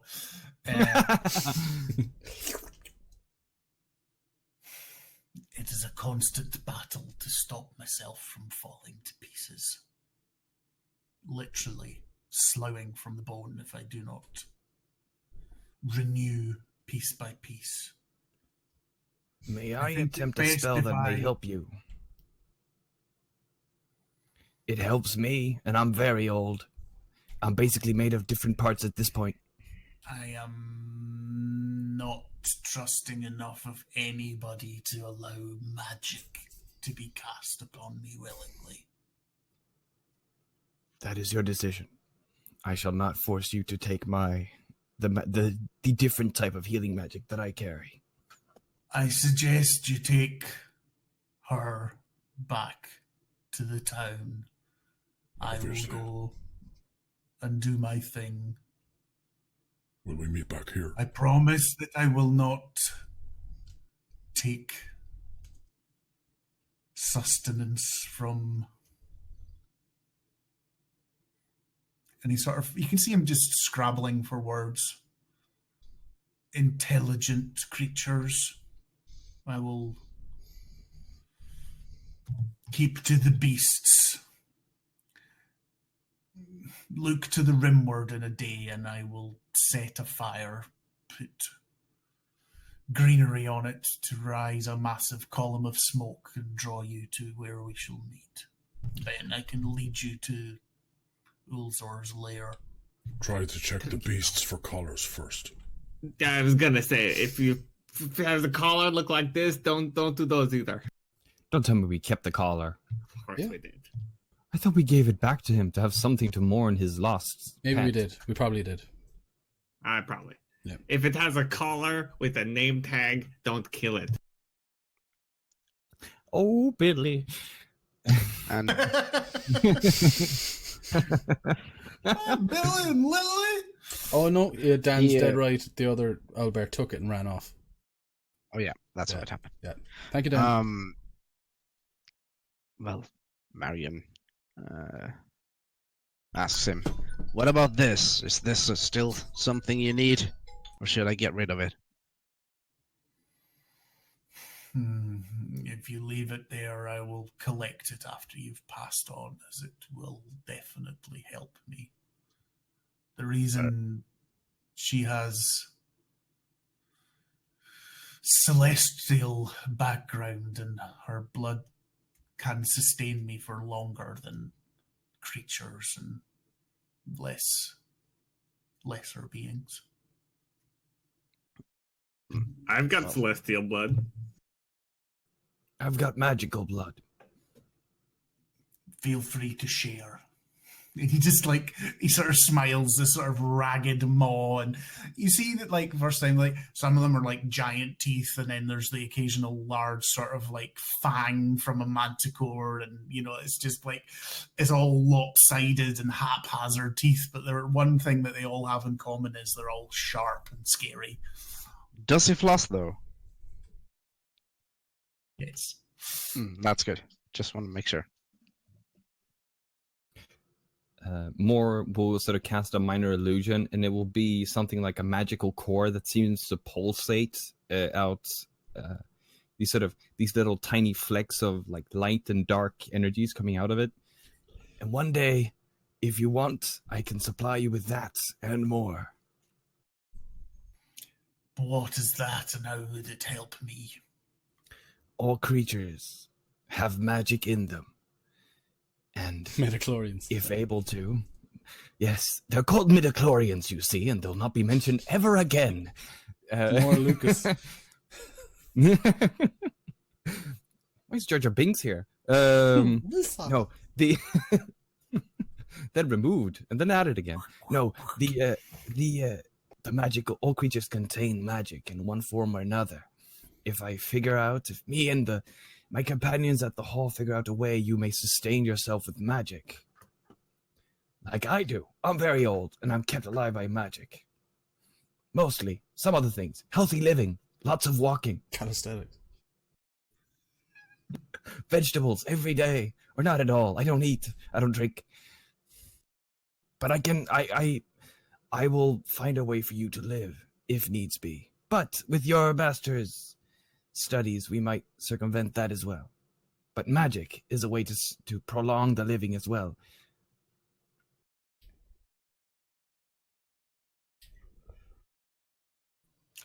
Prove yourself and we can talk further on this. I cannot trust you at such a small accord, for want of a better term, those who have hunted me. But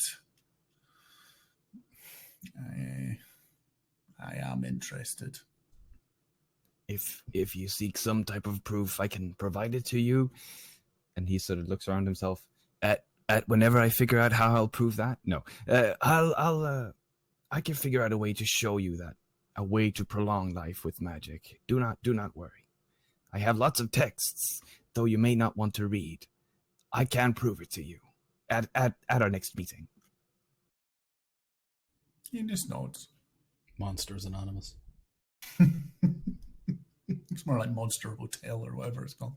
No.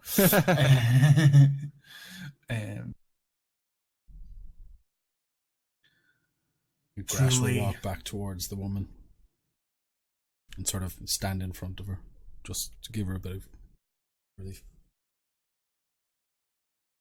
Truly, I have never actually wanted or taken pleasure in hurting others, whether creatures or people. But I mean what I said. I will do anything to keep my life. And even that is if that is the cost. And that is a proof of life as well, the will to live. He sort of nods.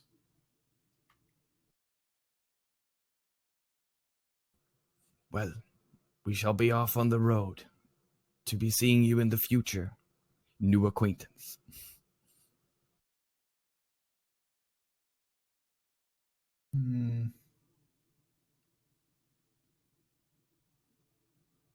Yes, acquaintance. And sort of, we'll see him like sort of thinking. I suppose I shall have to think of a name now. I've never had to refer myself to others. Just thing or it, slave. Of course. And now that you can name yourself, you can also build who you are, as you are, and not as a reaction to what you were made to be. That sounds a burden in itself. It is a burden, but it's the most important thing you will ever do, to figure out who you are in yourself.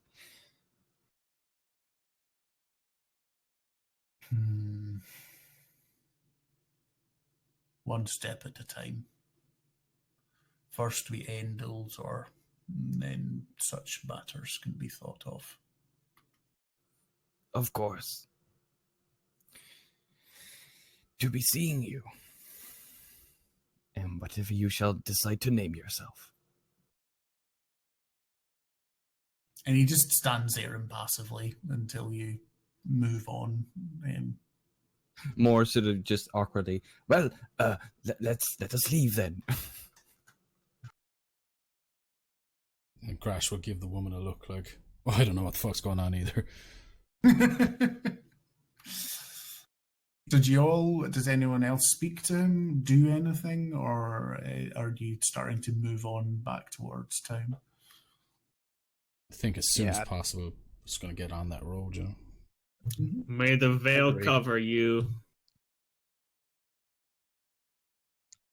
Of course, I'll leave behind the blood flask as well.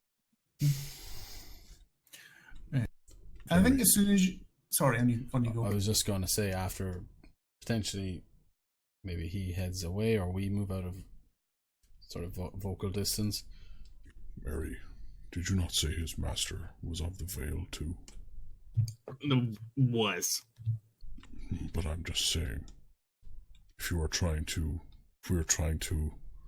He's almost like spits the word out. Befriend this thing. One of his concerns earlier was that he doesn't know if his soul will be accepted into the veil because of what he is. I think I got a connection can help him out, so I'm gonna get him back on the veil side. Okay. The veil and me are pretty tight. Of course, yes. Are you ready to move? Yeah, let's get this lady back to her lover. I think at the same point, Nershoni sort of goes, you can't possibly be considering working with that monstrosity. Rash will sort of take her by the forearm and sort of look deeply into her eyes and just say nothing but nods no. Okay. Fair play. Well, befriend is a strong word. I'm more thinking of improving my story with this. More will point up to the waterfall. Hello. Improving my story. That's not how I remember it.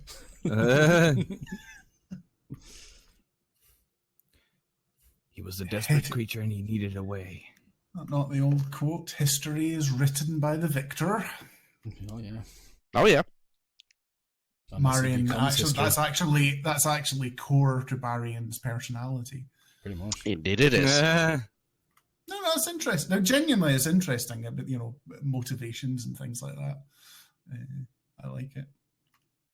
I'm sure over the travels Marion and Grash have had together, Marion has recalled the previous day, and Grash has been like, Wait, that did not he was not that tall. That there wasn't that many there. But he probably wouldn't Grash wouldn't say a word. Yeah, and the stories about things we fought in taverns, they were many more. And most of the time, you're just not remembering, right? If anyone asks. And also in the memory, it says that he's like he almost has stories of like himself drinking, which Marion doesn't drink. When I beat him in the drinking contest, but he doesn't drink. So, yep.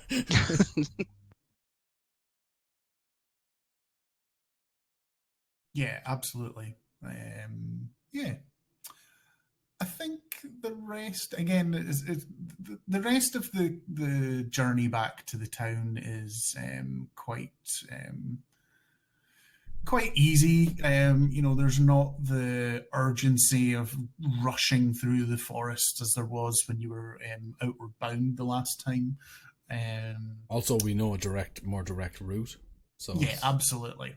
You're not trying to follow the weird pattern of this creature's movement. Absolutely.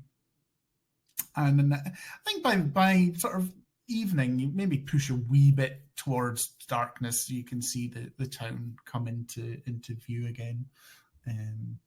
And as soon as the gates are in sight, Nersoni just sprints off, sort of shouting for Dewdrop.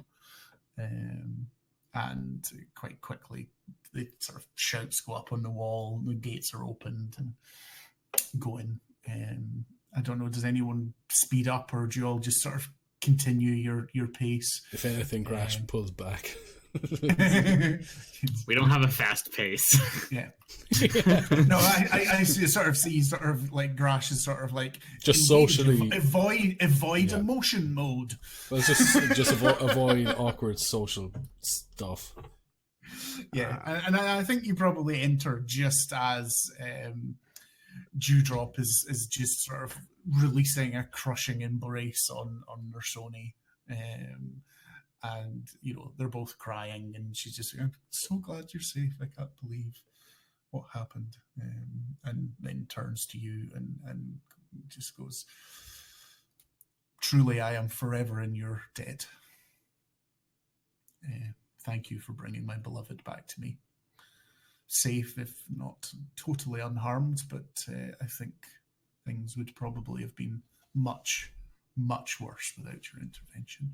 I think Grash might actually kick a rock and look down on the ground.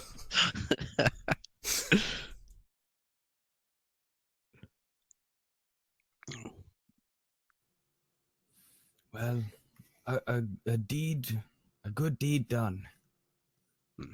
We told her, right? We told you that we would bring her back safely to you. Indeed you did, and I struggled to believe with all we know about this thing, and you were good to your word. I will be good to mine. You will have anything, even if I have to order it from the city. Your compensation will truly be worthy. Well, speaking for myself, just remember who it was. And as he says that, he will just walk back to the tavern. Yeah, I'm not really allowed to ask for rewards for doing the stuff that I do. It's the A team. We end up not taking the reward. The church really doesn't like it if I start taking gifts. I suppose if you're the A team, that makes Grash B.A. Baracus and Marion's Face Man. Which one of you two is Howlin' Mad Murdoch, and which one of you? Actually, I don't know. Is Hannibal? Because I can't. There is Mr. T. No, we don't have a Hannibal. We've got two Howlin' Mad Murdochs. Oh yeah. Yeah. There's no Hannibal. No, I don't think we do. Have you seen our tactics? They're peak. What tactics? Exactly. I think more would be Hannibal, is just if anyone would listen to him. Maybe. Well, All Marion right. says I'll be that. 18 Eri now. says, sorry. I can't take a reward, and I think Grash will just say something like, You have nothing worthy of a trophy for me. I have a need of nothing. No, nothing. Maybe a piece of paper. Do you have a piece of paper I can have? no, Sheaves of that's too paper, much. Books. Sorry, the quest Quills, reward is just parchment, silver. and finest inks. No, like a few pieces of paper. I have ink, and I need to memorize scrolls, write down scrolls, and I've wasted several on study now, and I'll pay for them later. Where were we going to? No payment is necessary. I thought of a reward. You can't take a reward. I'm not taking one. I would like you to go to church more. Jesus. Go to church, kids. Do you not have a flyer for the Veil? Yeah. Like a church, Of course, 9 of a.m. every course. Sunday. This was established day one, and it says there's zombies on the moon, and this is why. Oh yeah. Have you heard of the moon zombies? That Have is you heard true. the good word of the moon? I give her a pamphlet for the veil. Surf just picks it and sort of looks at you and go, certainly. Converted. Tucks it in. Boosh. Do you have like an assortment of children's books with like little songs about the veil? In the major How come cities, it's not- yes. Of course you do. I didn't carry them with me. They're in my hole.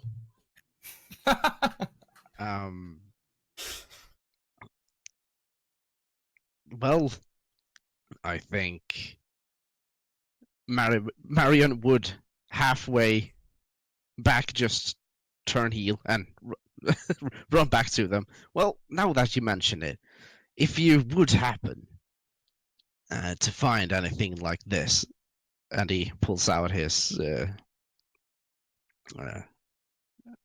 pulls out the sword. A magical version of this, I would be happy. Otherwise, no. As I said before, when I was happy to think, I would have to order something like that from Invorach. I don't have much call, so I don't keep such things in stock. But I absolutely would be willing to buy magical weaponry or armor or something as a thing. It just will take probably a couple of weeks to be delivered from Invorach by the time I send for it and bring it back. But absolutely, I will do that. Well, in that case, I will just thank you for the kindness. And I don't think we will stay that long.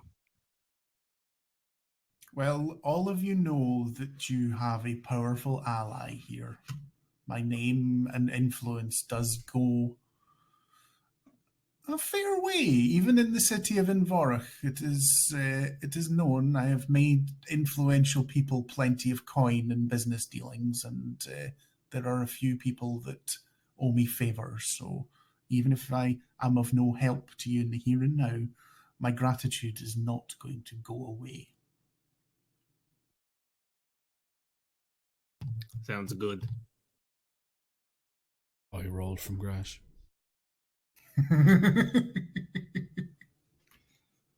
Well, I don't need any gratitude. I simply give unto others. You could just be kind to people. That'd be cool with me. We're good. We're done. I'll see you later. And I We think have a actually meeting. when Moore says that, one of the city guard goes, "Oh, this Dewdrop's one of the kindest, swellest people we have. We're just so lucky to have her in our city, Can I in our roll an town, insight? in our village." Who is that guard? Yeah, absolutely you can. The guard is the most adorable little. If she leaves, we'll all starve to death. I swear to God, she's been so kind to us over the years. Miss Dewdrop's the nicest lady Mr. that's Frodo. ever graced this small village. Sorry. She gives alms to the poor every morning. Miss Dewdrop may have the day off for Christmas. No, the 11. He's absolutely sincere and genuinely does not want anyone to think bad of her at all. Oh, Miss Doodle. She's held in high regard. Well, that is evidence enough for me.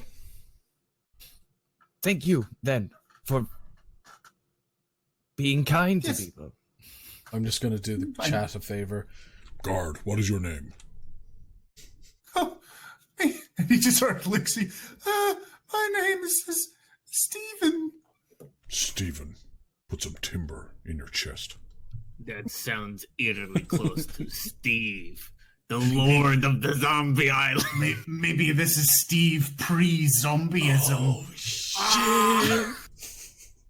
Womp, womp, womp. And His entire Grash has set him soul- on his path to get more manly, and he dies in the field. Oh my god. Yet again, That's I've killed actually him. why I said Stephen. Yet again, I've killed him. Steve, I can send you somewhere fun where you meet a bunch of people. You know. And I converted him to the Veil, so he goes to Zombie Island. Everything is good now. My god. This is what happens when unscripted is a thing. I love it. We created a monster. The lore is set. Scripted's good, but only in patches. Yeah, for sure. Steve has an origin, Dan. There you go, buddy. The universe has been set right. All right, Ari leaves. Done here. Yeah, and I think actually after that, Dewdrop just sort of puts her arm around Nisroni and says, Come, you need to clean up, and I'm sure you need to get some rest and some sleep. I'm going to spoil you. I think just briefly as we are walking another way, I think Grash will make eye contact with Nisoni, and knowing eye contact. Yeah. And I actually think she meets that eye contact and just gives you a little nod. Quite a bit more steel in her eyes than you probably would have expected. I like that.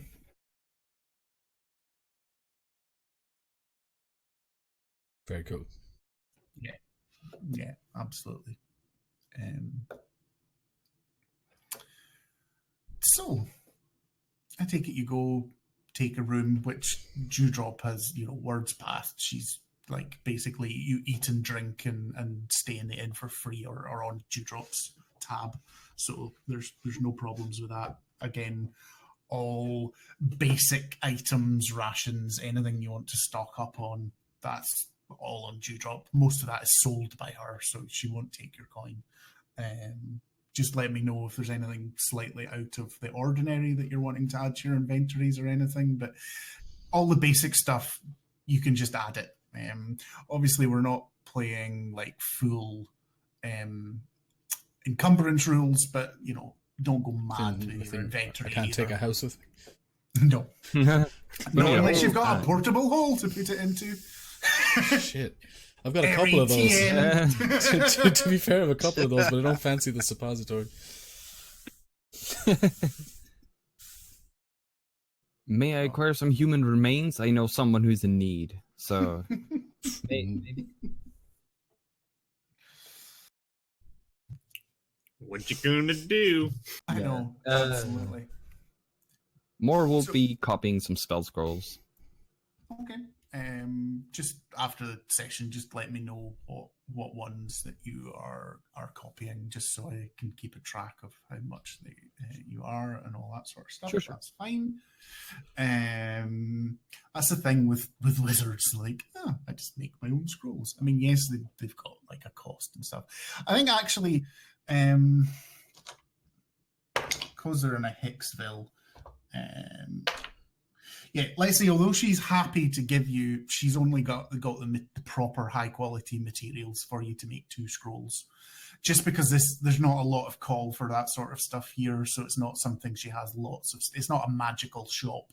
It's mostly for, as I've said before, hunters and miners. There's a little bit of sort of adventuring gear, but she doesn't get a lot of call for that side. So again, she says that she can order more and is happy to do that. But again, it'll be the couple of weeks before it arrives.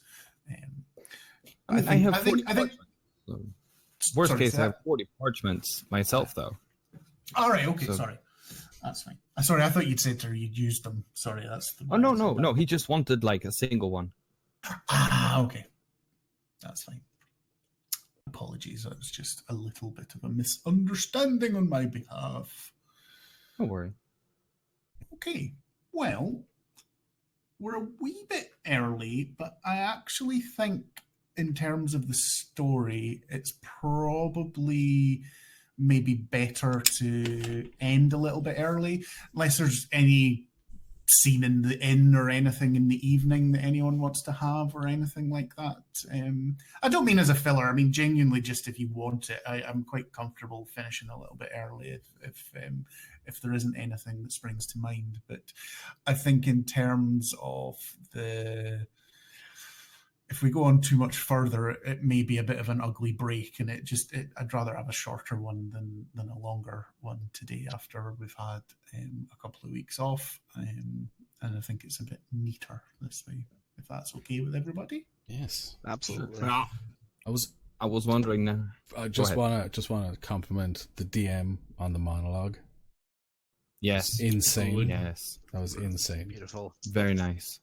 Just to say is that's the thing that I wrote last week and was not saved and had to recreate about an hour Dude, you before the obviously stream remembered the from my important memory. parts. Oh man, it was equal parts confusing, haunting, and beautiful. It was like it was correct, but in a fucking skewed way. Very cool. Very interesting. now Ari knew. I'm gonna prepare a monologue for Ari to say when we find the lich. I have to say that whilst I only wrote it last week, a lot of that came. I went to see a play, a theatre version of Frankenstein, and there's a lot of. I've read the original Frankenstein many times, and it's something I've always been quite a fan of because I love that sort of juxtaposition of he's a horrible monster, but he doesn't know any better. Nobody's taught him, what do you expect me to be? Yeah. And yeah, I mean, it'll be no surprise this draws heavily on Frankenstein, but that definitely freshened my view of it, and I leaned heavily into that. But I love that sort of stuff. Can I ask if I can make another knowledge roll about the creature now that he's actually spoken about all the things about himself? I think you're probably going to himself? get an opportunity when we move back up, I imagine. Yeah, I tell you what, Terror. Think about what Moore would be thinking, and then we'll start next episode with maybe Moore having you can start with an internal sort of monologue of more of what he's thinking about, and then that will end in that role. It'll not have any. Well, actually, if your internal monologue discussion's good enough, then I might give you advantage. Cool. Very cool. Prepare for 15 minutes of internal monologue. No, definitely not. Don't say no now. I've already made it. I have to give Terror boundaries, chat. You have Don't a we all? 3-minute window. That is your entire parameters, and I will actually be timing you. I also don't. Just in retrospect, I absolutely love Grash and Moore. The clashes. Oh Yeah. So good. The bickering. I love it, but I love the fact that it was like, shut up, I'm listening to you to try and listen to him. I just don't know how to say it properly. It's great. Yeah. All right. Oh, So thank you all for joining this week for our fabulous session of tabletop Dungeons and Dragons. I would like to thank our supporters The Academy. and host. This is a And- tradition for those who don't know. And I'd like to thank my wife. Okay, so thank you, Dan, for the host. Thank you, Lord of Chance, for the host. Another we got creator, 2 by the new way. follows. Another D&D creator, I think Dan was saying. Oh, sweet. Yep. He also joined our Discord. Yeah. Thank you. And then we also got 2 follows. Lord of Chance. Appreciate you. Welcome to the Discord. Oh, the and next one. Derelict My Nuts. Yeah. Thank you for the follow. Feel free to join our Discord. We will be back next Sunday at whatever time it is for you are living at. 4 p.m. BST at the moment, but we're not that far away from At the sort of switchback. autumn. Yeah. So then it'll be GMT, but at the moment it's still BST. British Summer Time. Times are a changing, so to speak. Just quickly, just before you get into that, I just want to put a sending love out to Miss G. She's currently going through a battle at the moment, but she's winning. She's awesome. She's our good friend Vic the Vikings' little one, and Vigdis, and they're all had a very stressful past few weeks. So love from the Saviours. Absolutely. Yeah. And I don't know if anyone's doing anything during the week for NA streaming or whatnot. Check the Twitter. We'll see what happens. We'll see what happens. Yeah. And speaking of Twitter, you can find our information down below or in the chat. Please follow us on Twitter. Please YouTube. Let your friends know about our fantastic talking. We're good at it. And some of us better than others. Yeah. I just want you to host like the Emmys or something. I'd be real good at it. Yeah, it'd be incredible. Hey everyone. Hey, welcome to the Emmys. I'm pausing because. Alright, do your outro. What was our outro? We never had one. Do it. We've never had an outro. That is our outro. Go. We don't have an outro. Yeah. We'll come up with one next week. It's like Fight Club. Yeah. See you later, guys. Bye. Yeah. Bye. See ya. Bye.